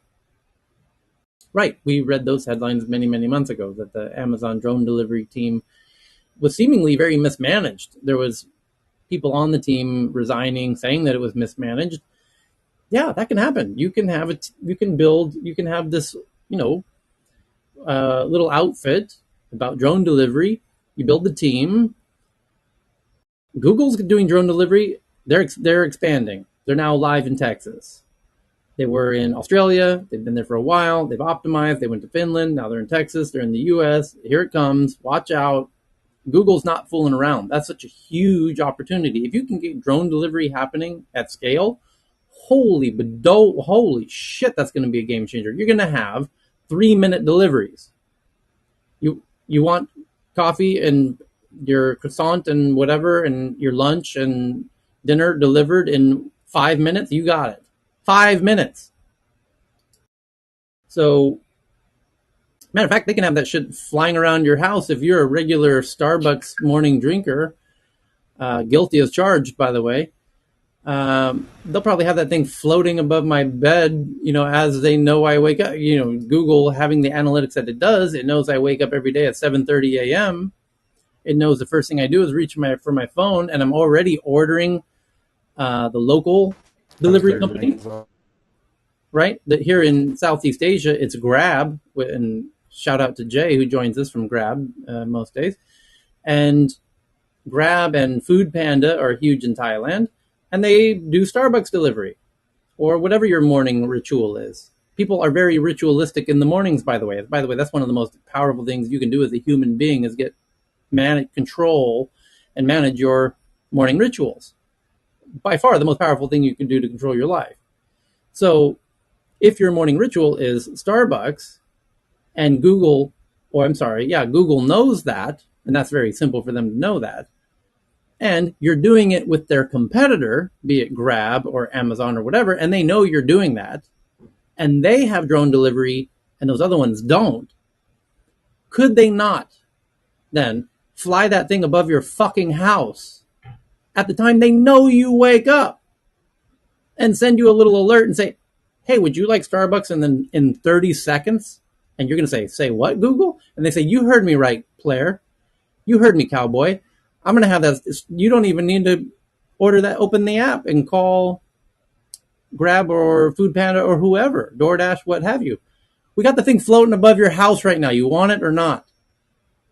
Of course you're going to take that. That is lunchtime. They know when you're hungry. Google's going to be able to use their data, the data side of this. The drone side is one side of it, and the drone side's tricky, but they're doing it. And I believe, back to the headline, that Amazon really is messing with an incredibly huge opportunity here. It was seemingly mismanaged. By the way, might be one of the biggest opportunities for startups who want to go through the headache of building that thing, because there's going to be dozens and dozens of big companies, drone delivery companies that get acquired and rolled up and merged and whatever. Much like the robotics companies and are going through all of that. But Google seems like they're going to be in it to win it because they understand just how powerful this is. Amazon must too. Anyway, the article, just to stay on topic, says that despite spending $2 billion on it, sources say it's beset by technical challenges and safety concerns and more. Jeff Bezos went on 60 Minutes in 2013 and pledged to fill the sky with a fleet of delivery drones that could zip parcels to customers' homes in 30 minutes. Well, haha, joke's on you, Jeff, back there in 2013. We're already down to 15 minutes for everything. We're at about 10 minutes in most major cities. The drones are going to get us down to sub 10 minutes. Anyway. The next one Hey, is from Tyler, one other question there is on controlling the narrative. Safety challenges according to who? Because is it according to like general public consensus or according to regulators? Because I mean, that's one of their biggest hurdles for these drone companies is all the regulatory challenges that they have to get through. I agree to that. It's going to be up to One additional point. enterprising mayors who are willing to kind of sandbox and let people do shit like this. And this is what I was working on with Stockholm, by the way. We were creating an environment to enable exactly this, and then we would actually wave a big flag and court Amazon, and we did invite Amazon to these meetings, and they did attend these meetings, and said, hey, we're going to create a sandbox for you to test your wildest dreams. What are your wildest dreams? Well, one of them is drone delivery. Great. Sign us up. We want to be at the top of this list. We're going to create a geographical sandbox for you to test your wildest dreams as a tech company and create the smart city of the future. Sorry to interrupt you, John. Go ahead. Oh, no worries. I just wanted to say that, yeah, I've worked in the space as well, and it's apps. We were too early, but it is absolutely inexorable that this is going to happen because it's more economical, it's more customer satisfying, it's less of a carbon footprint. But a little prediction here is that 20 years from now or sooner, people will be explaining how drone deliveries in minutes further aggravated the filter bubble syndrome, where people don't get out of their house to meet their community members and neighbors and people of different persuasions than their own. It's just another nail in the coffin of a sense of a diverse community interaction. I'll tell you what, on this point, as somebody who used to live with nothing more than a backpack and used to call myself homeless, I would do 1 month in a city. I have to be in Stockholm every month for a monthly event that I host, as many of you know. Other than that one day in Stockholm, I could be anywhere in the world for the other 29 days. And I would do exactly that. I would go to Havana for 29 days and then go back to Stockholm. And then I'd go to Tel Aviv for 29 days and then go back. And then I'd go to Berlin, wherever. I went all over the planet. For many years, I did that. Now, that is the essence of digital nomad life, if I'm not mistaken. And I would do a month because I get a 1 month gym membership. I get a 1 month phone plan. I get a 1 month public transportation plan or card or what have you. Worked and a 1 month Airbnb. Bada boom, bada bing. Easy peasy. Worked great. Loved it. Fantastic. I highly recommend it to everyone. Go see the world in that way. It's fantastic. Now, I've not been living like that for a few years now. And what I think, as somebody who was doing that, I don't know, Jesus, a decade ago, what I now think is the future of living is what you're talking about, John, is 10-minute delivery of everything. We have that in Bangkok, by the way. And that in Bangkok, what's going on now is quite interesting. You have these incredibly luxurious towers that have a gorgeous gym built into them, a gorgeous co-working space built into them for the tenants of the building only, a gorgeous theater where there's a kind of a smaller movie theater, a decent sized movie theater, a bowling alley, ridiculous swimming pools that with views like you've never seen, and a Starbucks built into the ground floor that only the residents use. And myself personally, that is quite a compelling offer because the gym is included in the cost. Laundry's baked into the place. The food delivery is 10 minutes all the time. You don't really need a kitchen or a tiny little kitchen. So all of this included with the gym, with the co-working space, which by the way has like a beer tap and a espresso machine or whatever. The whole thing costs $500 a month. Gym included, co-working included. So, and all the delivery, the 10-minute delivery thing's happening. What happens when then you kick in the drone thing and you get down to, 5-minute delivery? That to me is going to be hard to compete with. I mean, this is a luxury building with this is like a Four Seasons standard of living with a gorgeous reception area and with staff there and, gorgeous, totally gorgeous. They even have a driver down at the bottom if you don't want to own a car. They have a car available for you. They'll take you where you want to go in the little town. Gorgeous. $500 a month all in. Steam rooms, hot saunas, steam, hot, cold, all it's ridiculous. $500 all in. I think I'm imagining now that's going to be incredibly compelling for the people who don't want to move in a different city every month. And even for the ones who do, I think that'll be an option for them when they get to those cities. I think a lot of cities are going to start building these big towers, small rooms with big screens that service either the monthly person who rents the room for the month or who decided to stay for a year on a year contract or what have you. And they generally have, they don't really need to leave the building generally. They order everything in. Hey, Tyler, I did that in Silicon Valley. A bunch of people, like across from Dropbox, they were building those huge things across from like the bigger tech companies, and they may have been too early, but they didn't. In addition to everything that you're describing, the offering of all of the amenities on site. They also, have big communal areas like big communal roof decks, communal stuff. Because again, it's sort of like that dorm life for adults to build community, or you can be in your own little space. And they had, 1, 2, 3 bedroom, but small. IKEA stocked out. Look good, but more functional units for yourself in the communal. And they may have been ahead of the game, but they didn't go over well Hmm. here. Okay. Yeah, Tyler, this is Jennifer down below. I just wanted to add that a lot of architecture schools are, I mean, I know because I have a friend who is a dean of one, but also is a practicing architect. And all new builds, they are considering drone pads.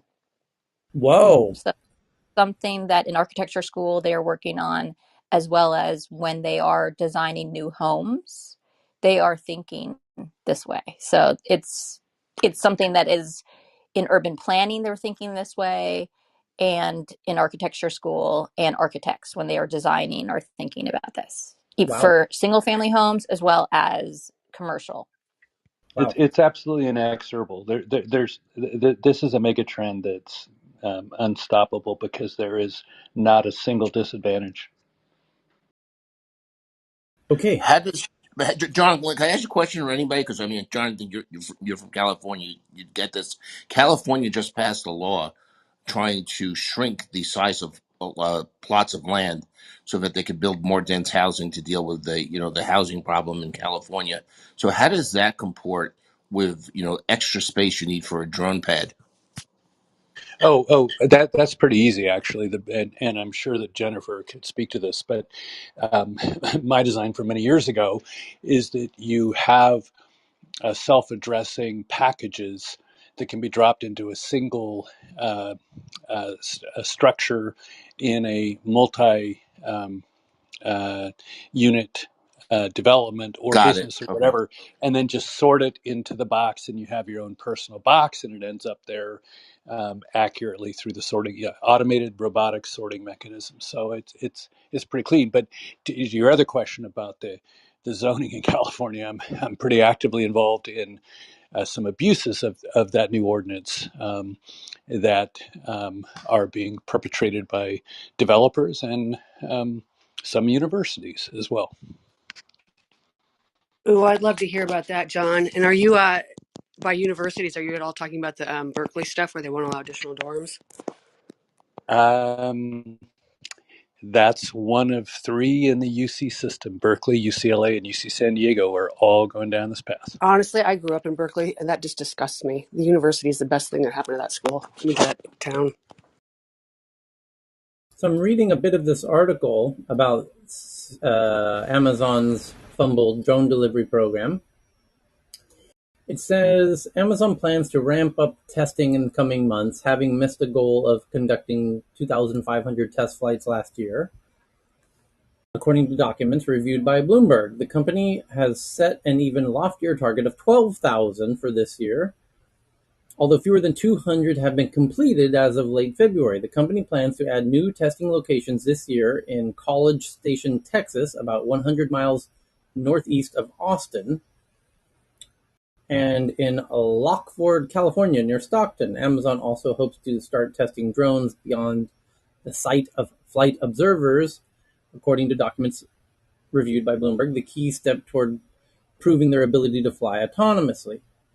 It would be years before the FAA approves commercial drone deliveries, although the agency is letting companies conduct tests in increasing populated areas so long as they don't pose significant safety risks.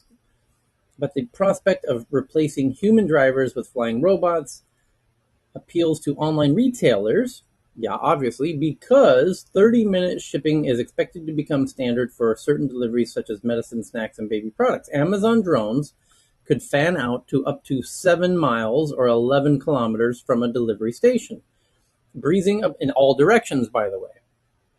So one spot you draw a 7-mile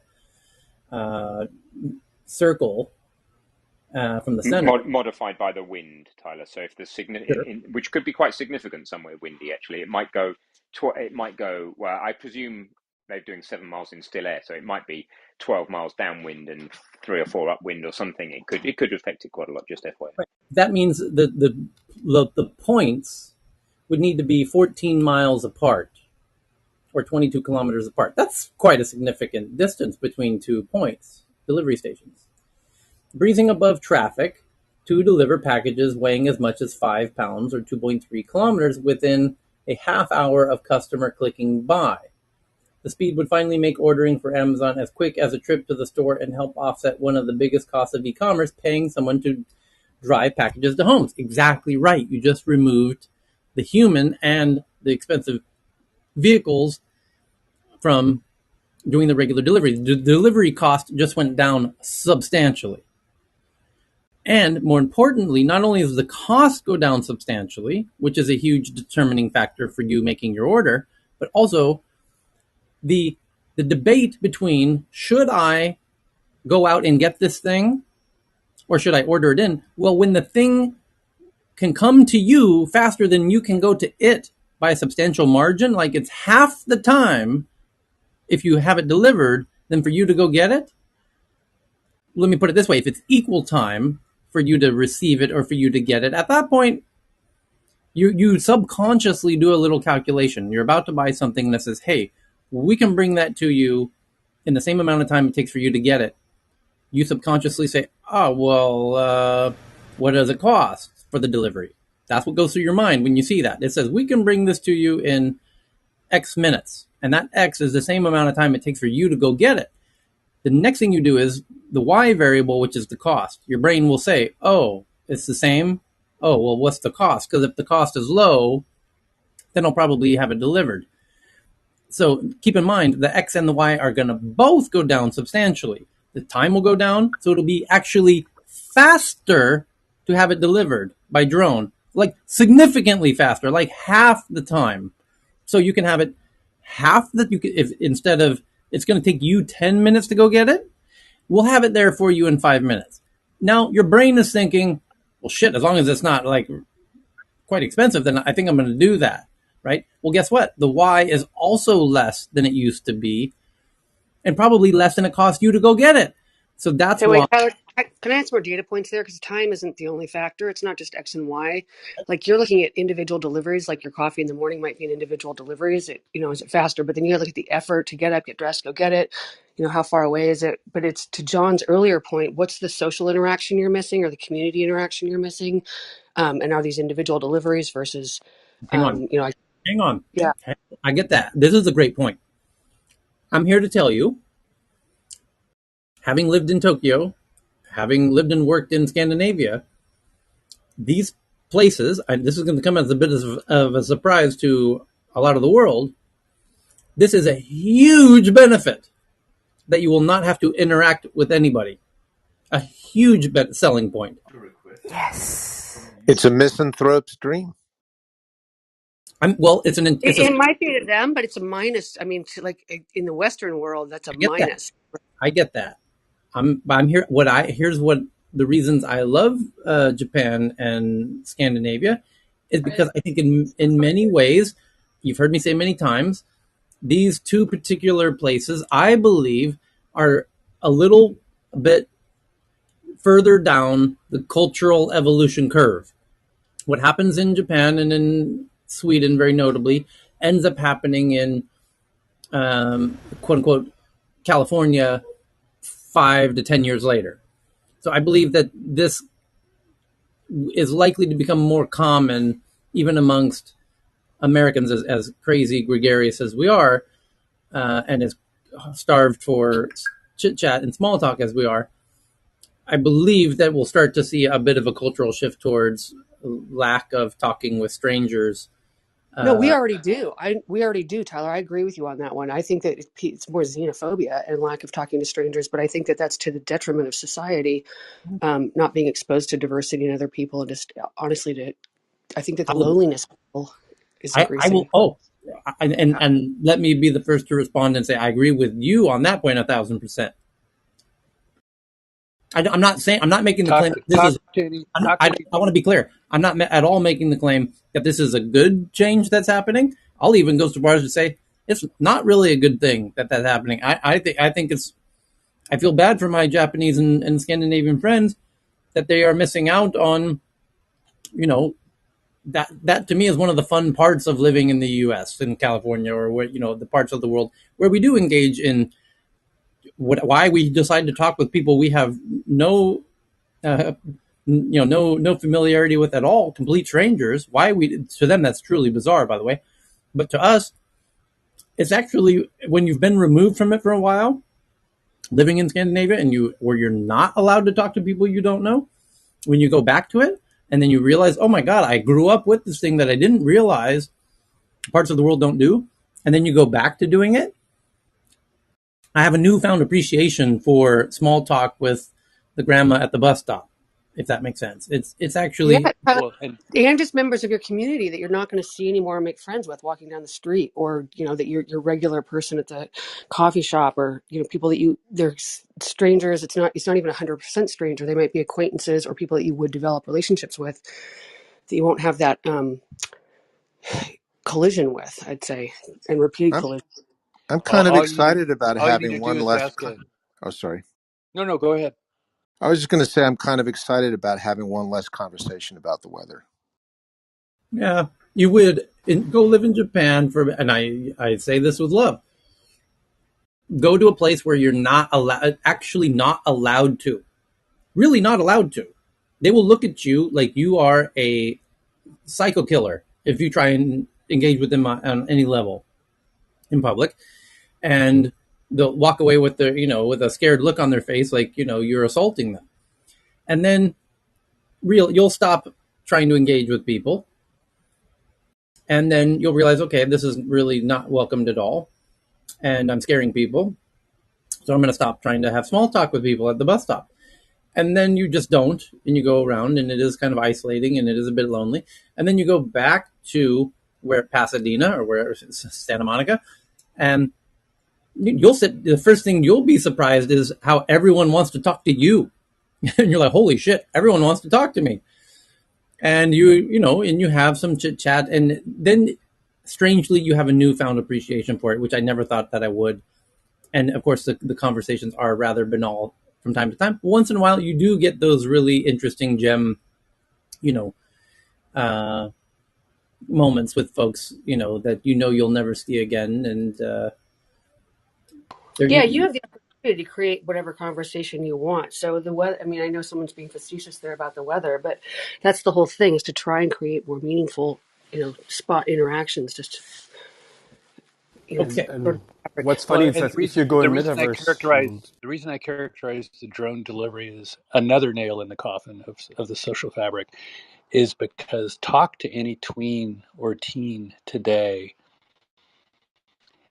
and find out how loath they are to call someone or speak to someone over the phone, as opposed to DMing them or messaging them or Facebooking them or same timing them in non uh, and it's the trend is already inexorable. It's just John, that trend started 20 years ago. I mean, when I worked at, date it, 2000, when I was working at Veritas, the CTO said he would drive around with his son in the back seat of the car, and they would be texting each other, his son and his friend. And he said, and that was 20 years ago, so it was newer. And he was like trying to get to the root of it. And he was like, do you feel uncomfortable like speaking face to face or calling each other? And they lose that ability to talk. And then they also lose the ability to understand emotions because they're not looking at each other's faces and, interact that way.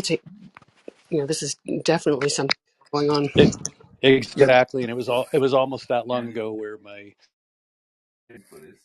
And I think now it becomes more polite to text first Ted, than to call Ted, sorry. directly. Yeah, I got a call. So my daughter called a friend on the phone and said, "You want to talk?" And then she immediately hung up. And I said, "What are you doing?" She says, "Oh, we're chatting." So she called her friend on the phone to say, "Let's talk through chat." Yes. Think about this though. It gives us a lot more time to spend on the metaverse. But that's why a lot of people start using these technologies. I mean, I understand there's some cultural stuff and whatever. So people forgot how to talk to people. But the reason why email is so popular and texting is so popular, even in business, is because it consumes less time. Because people, you don't have to worry about a 5 minute phone call becoming a 20-minute phone call. You just do what you need to do in the message. So there's a lot of practicality to it.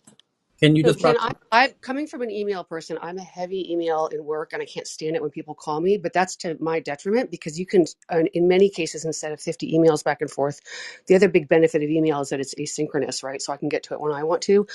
Or when I think it's, there's, I look at hierarchies of time requirements to get back to something like email versus text versus phone. But to your point, sometimes if I just pick up the phone, we're going to solve that problem. One, we're going to think out loud together and be able to see what the real issue is versus what someone had to put in writing. We might misconstrue or be missing data points.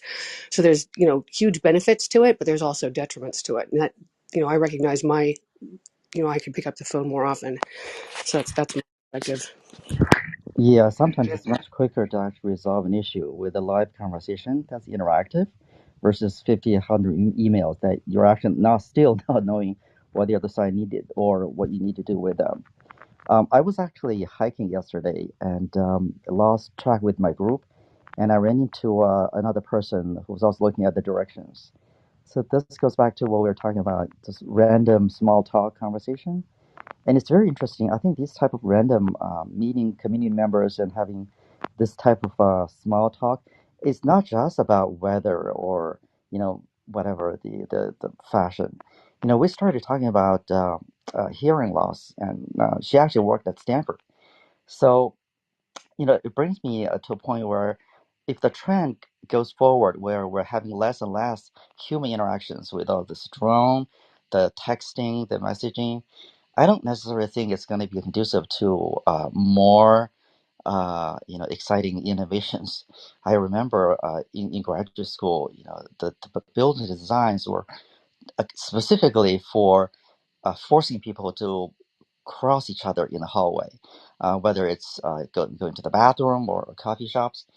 So with us all work from home for the past 2 years, it's not. It's I think it's losing that aspect of it.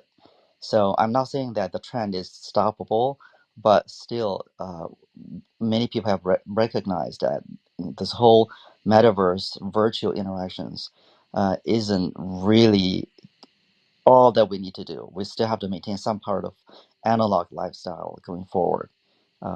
Perhaps this clubhouse is a good example. Well, This is I was just gonna say, how many teens are on Clubhouse? What does that say about who we are? And we are relics of a historical phenomenon of people enjoying talking to each other. Yeah, and I also want to go with Ben's thing. In addition, I want to both your points, or two of your points there, Ben. One is also when you pick up the phone, you develop a relationship with that person, which also sort of shapes your whatever it is you're trying to address or solve versus just shooting emails back and forth. Again, the other one is the uh, the diverse collisions, right? So running into people on the trails or at the coffee house or in hallways at work is meaningful. It creates one different. Again, you're seeing all the different articles and stuff on this now about diversity in any way, diversity in race, age, background, training, anything does better at problem solving because you can see things from different angles and a lot of like forward companies like I was at Accenture when they designed their 5 floor space in Salesforce Tower, and that was designed clearly a lot of design thinking going on behind how that 5 floors was stacked, but there was a lot put into those random collisions, right, into where you would have to, how you would walk, where you would go, etc. It wasn't just engineering's here, legal's here, development's here, whatever. There was a lot put into creating collisions and creating thoughts like putting different boards around that people could randomly write on, or questions, or laying books around, etc. So yeah, it's unfortunate. And then also lastly on the metaverse is a lot of different things, right? So it's not going to be one big metaverse we all step into. It's a lot of little, gaming metaverses used for work situations, VR glasses where we're walking down the street, and as you talked about last week, we look over and we see somebody with some cool shoes on, and now we know where we can buy them. um, there's a lot of different uses of metaverse, but again, all the themes that we're talking about here are really relevant to how all this goes forward versus just recreating the past, which is a lot of what we're doing right now in the metaverse. Yeah, and Jennifer, I think what you most of the metaverse people use Discord. Right. I was also going to say, yeah, that there's a lot of voice use in Discord. I'd also say that during the pandemic, a lot of teens were on Sonar, not on Clubhouse, but that was voice, and they were using that. They're still using it with with gaming, and they're also, I would say, there was more comfort. I know a lot of people with teens whose kids were using FaceTime or that sort of technology, some sort of video chat to do homework together, to do group projects together.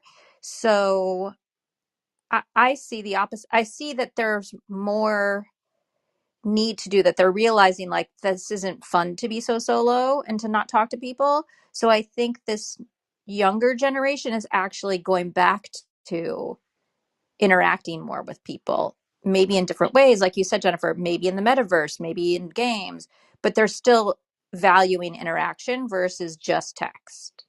I think what both Jennifer said was very interesting. However, I think of far more interest and importance is that in Washington, D.C., it's 55 degrees and partly cloudy conditions from 1 to 4, with mostly cloudy conditions expected at 4 p.m. If I can throw one out there, I think sometimes in human interaction, it comes down to purpose and intent.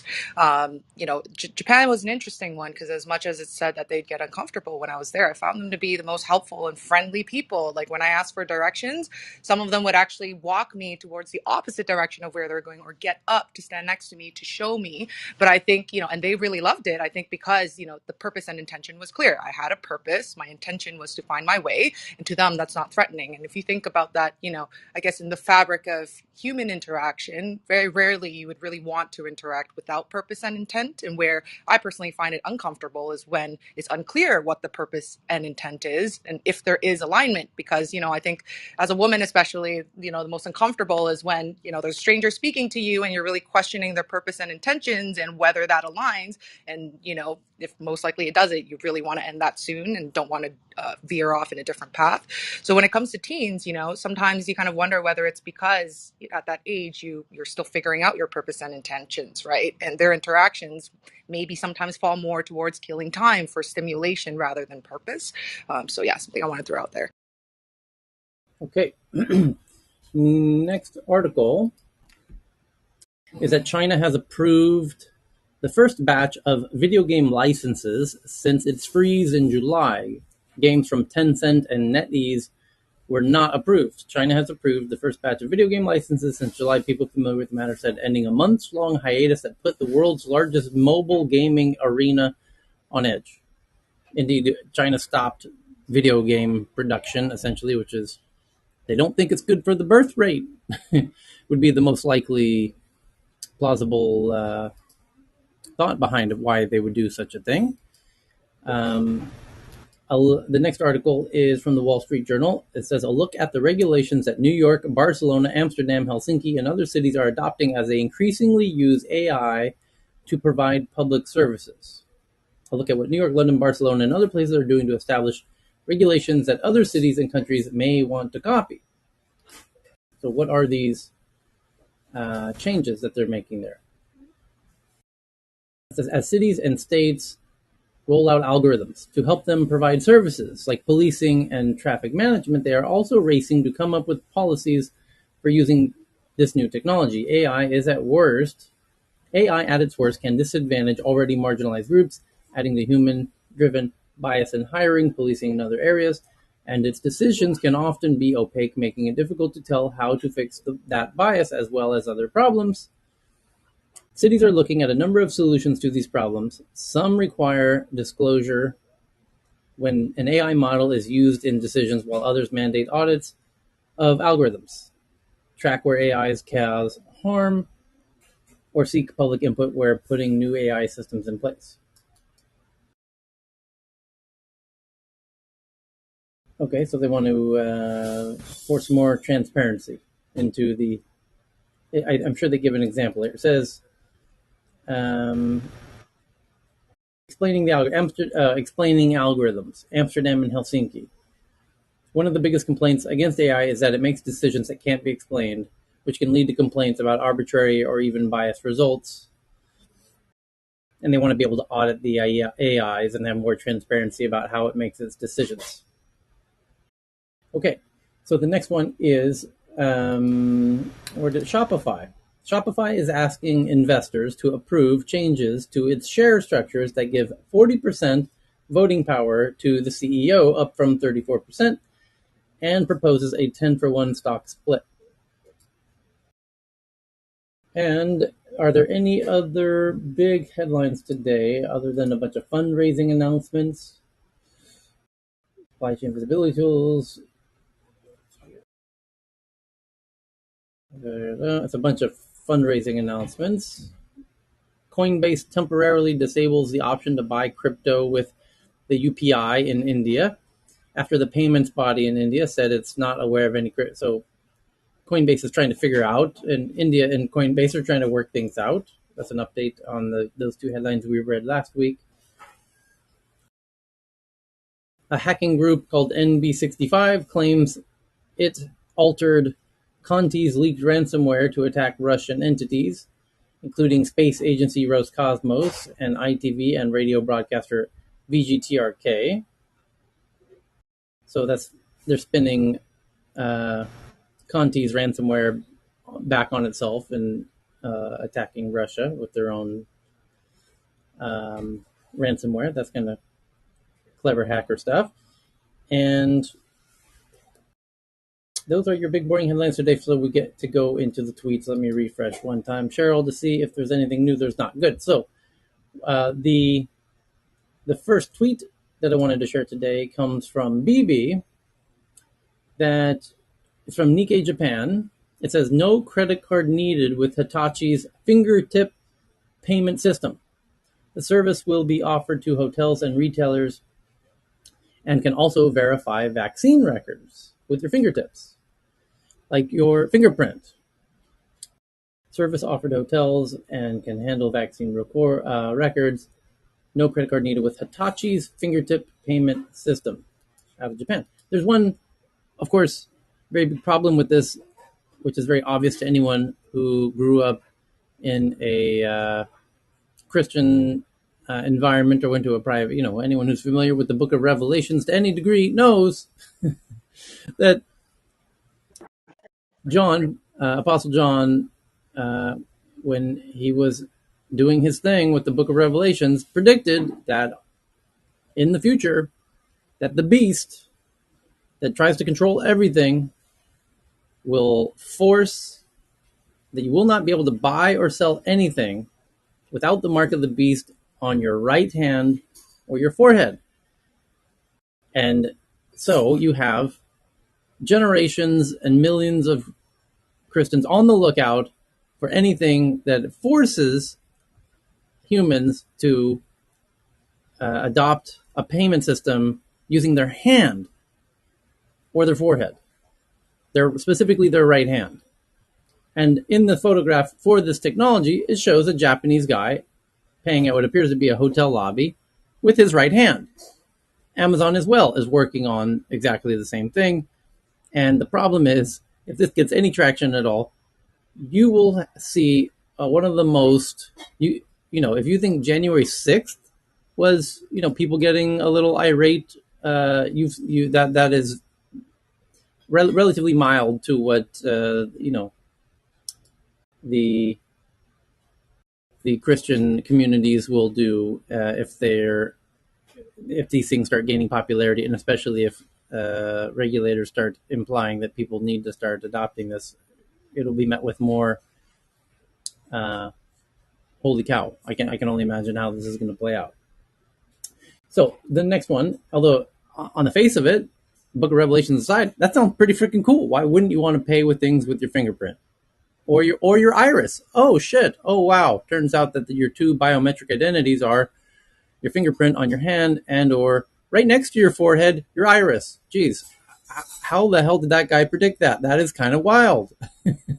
I am curious if it is fingerprint or fingertip. What is the nature of the measurement? Because I think they would use fingerprint if it was some sort of signature of like the surface of your skin, but fingertip sounds like they're doing a little bit more.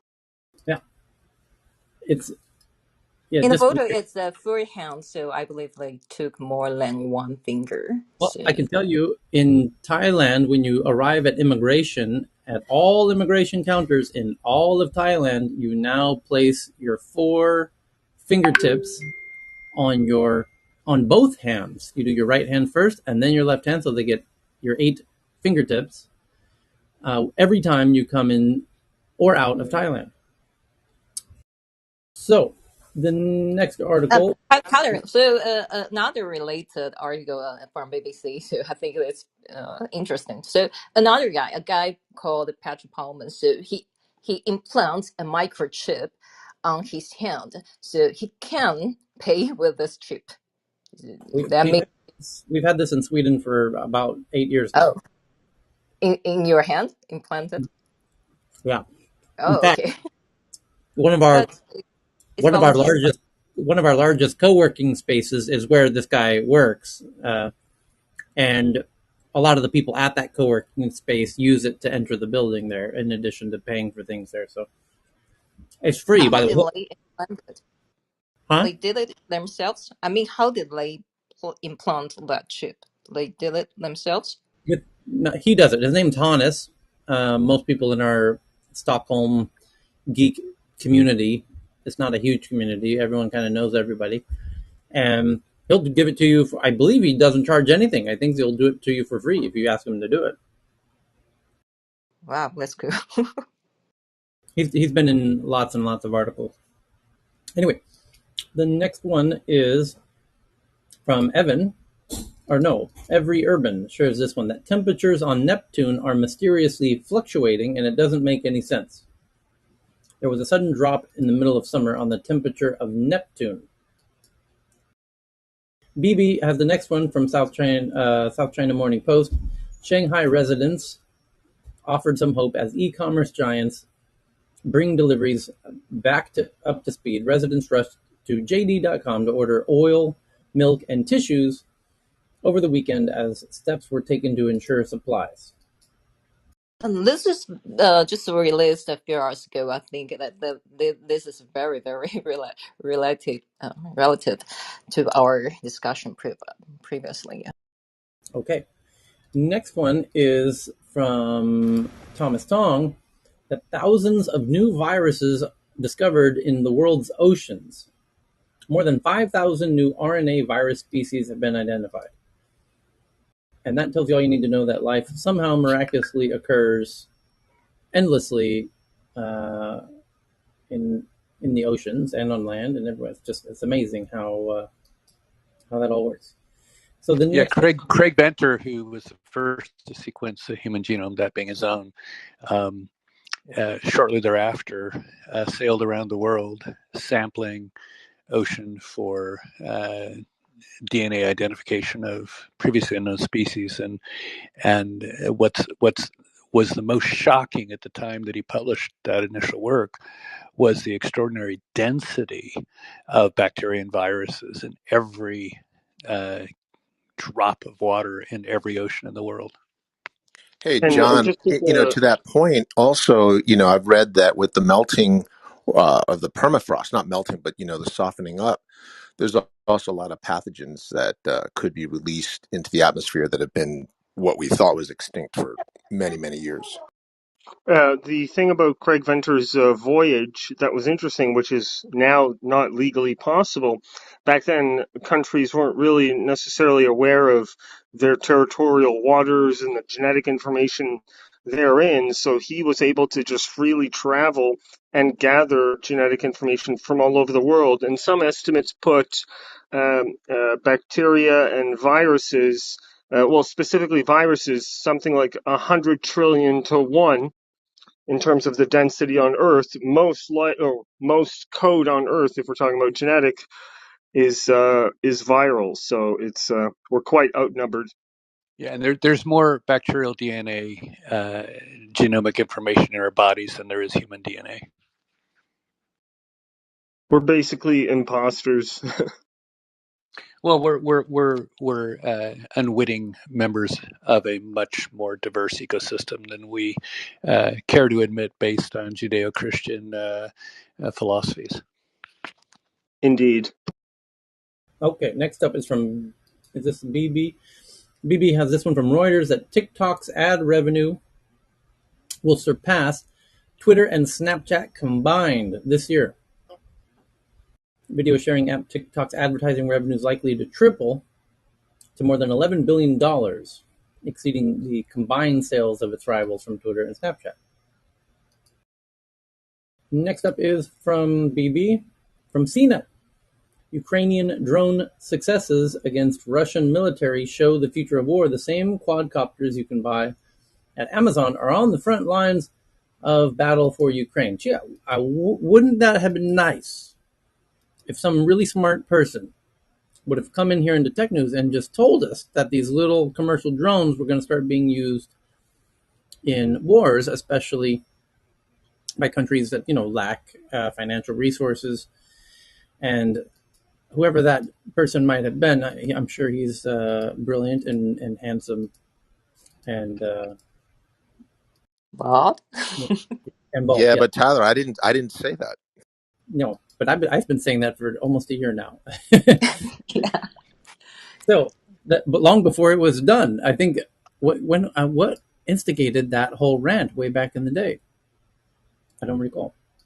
Anyway, the next one's from Thomas Tong that there's new evidence that shows blood or plasma donations can reduce PFASs, or what are known as forever chemicals, from our bodies. You might have heard of PFASs, a synthetic chemical found in certain legacy firefighting foams or non-stick pans, carpets, clothes, and stain or water resistant materials that can now end up in our bloodstreams. But apparently you can reduce it by donating blood, because when you donate the blood, that shit goes out. The blood that your body generates organically internally isn't contaminated. So now you have a good reason to donate blood and go ahead and give all of those chemicals to somebody else to deal with. So the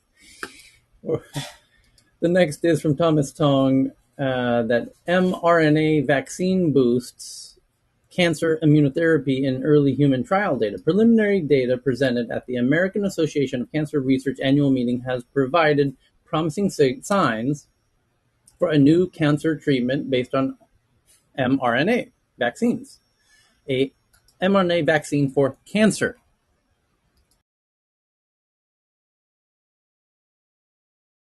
The next is from Thomas Tong from Wired. It says the first drug-releasing contact lenses here. The FDA has approved daily disposables that release anti-allergy medications through contact lenses.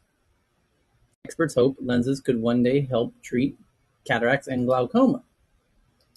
But in the meantime, you could take your next dose through a contact lens. Armish shares this one from Nikkei Japan that foreign cash flees China as investors shun autocracies. Net outflows surge as Ukraine war spooks markets. And Nikkei Japan is reporting that the money of international investors is fleeing from China. From Nikkei Japan. So the next one is from Poppy that Rwanda becomes the first African country to launch a center dedicated to artificial intelligence. Rwanda has launched its Center for Fourth Industrial Revolution, becoming the first African country to open a facility wholly dedicated to AI. And Carl sends this one that Finland and Sweden set to join NATO as soon as summer, according to a report reported by the Japan Times. Let's find out the source of this report, because that would change my plans for the summer. Because if Finland and Sweden join NATO in the summer, I might have to cancel my annual summer event in Sweden. Last Russia has made a massive strategic blunder As Finland and Sweden looked poised to join NATO as early as this summer, the Times reported Monday, citing unidentified officials. Officials from the United States said that NATO membership for both Nordic countries was a topic of conversation and multiple sessions during talks between the alliance's foreign ministers last week, attended by Sweden and Finland. Oh, so there we have it. It's not the Finns and the Swedes leaking this information. Oh, no, no, no. It's the Americans who are in those meetings who are leaking that. And why are the Americans leaking that? Because they want Russia to know that the rest of the world is aligning against you. And the Swedes and the Finns don't want that leaked because they don't want to get attacked. And America does want that leaked because they want to up the aggression from Russia that will then cause Sweden and Finland to run into the arms of NATO.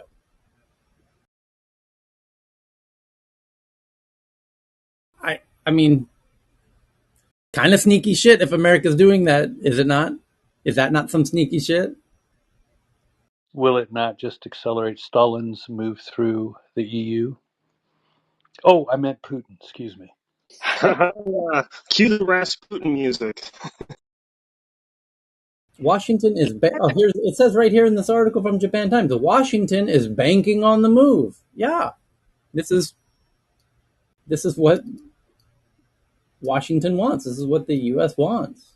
We're building the America Western, new. It's a new world order versus a totally broken Russia with China and Iran and whoever else they can convince to join their new little soccer league over there. Yes. I will say in America, like on NPR, they had several people talking about this, and they weren't American. They were from Scandinavia. Oh, interesting. And what did So it may. I'm not sure if that's true because I did hear they were talking about it quite a bit yesterday. So I'm not sure if it was just leaked or it because they had some statements um from officials, I believe. I'll have to find it. I'm going to try to find it. Well, the president. Go ahead. Yes, thanks. It literally just come out. The Guardian in the UK has put out an article saying that Sweden and Finland make moves towards joining NATO, and it actually quotes the ruling party in Sweden that they've begun debating whether the country should join or not. Neighbouring Finland expects to reach a decision within weeks. Doesn't say much so far about whether it's American initiated or not, but it sounds like they themselves are talking about it. So it gives a quote from the Prime Minister, Magdalena Andersson, about their security review, which is looking at this and so on and so forth. So it seems like it's not just the Americans. Pat on Twitter, out. Thanks, Pat. John, you were saying?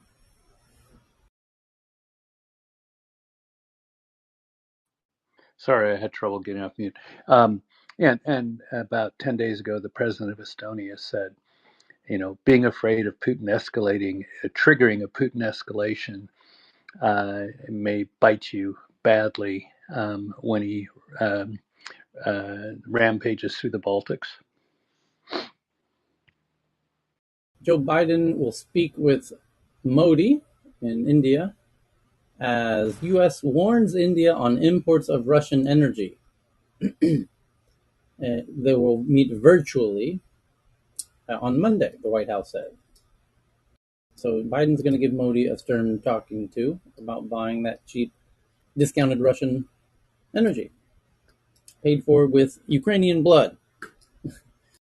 And our friend Karam, who, as I understand it, is in Pakistan, from Pakistan, sends in this one from a tweet from Imran Khan, who was until very recently the Prime Minister of Pakistan. And he tweeted this out in the past 22 hours ago. He shows a video of a mass protest in the center of Pakistan. And his tweet says, "Never have such crowds come out so spontaneously and in such numbers in our history. rejecting the imported government led by crooks. And he's got a video of central Pakistan with what appears to be people mass protesting in the center of, I don't know what city that is. Karachi or Lahore, probably Lahore. Anyway, looks like Pakistanis are having a mass protest over Imran Khan being shown the door. Watch out! That could get a little unwieldy over there. So that's the last headline that I have for today. Actually, there's one more. The U.S. curbs Russian access to foreign fertilizers.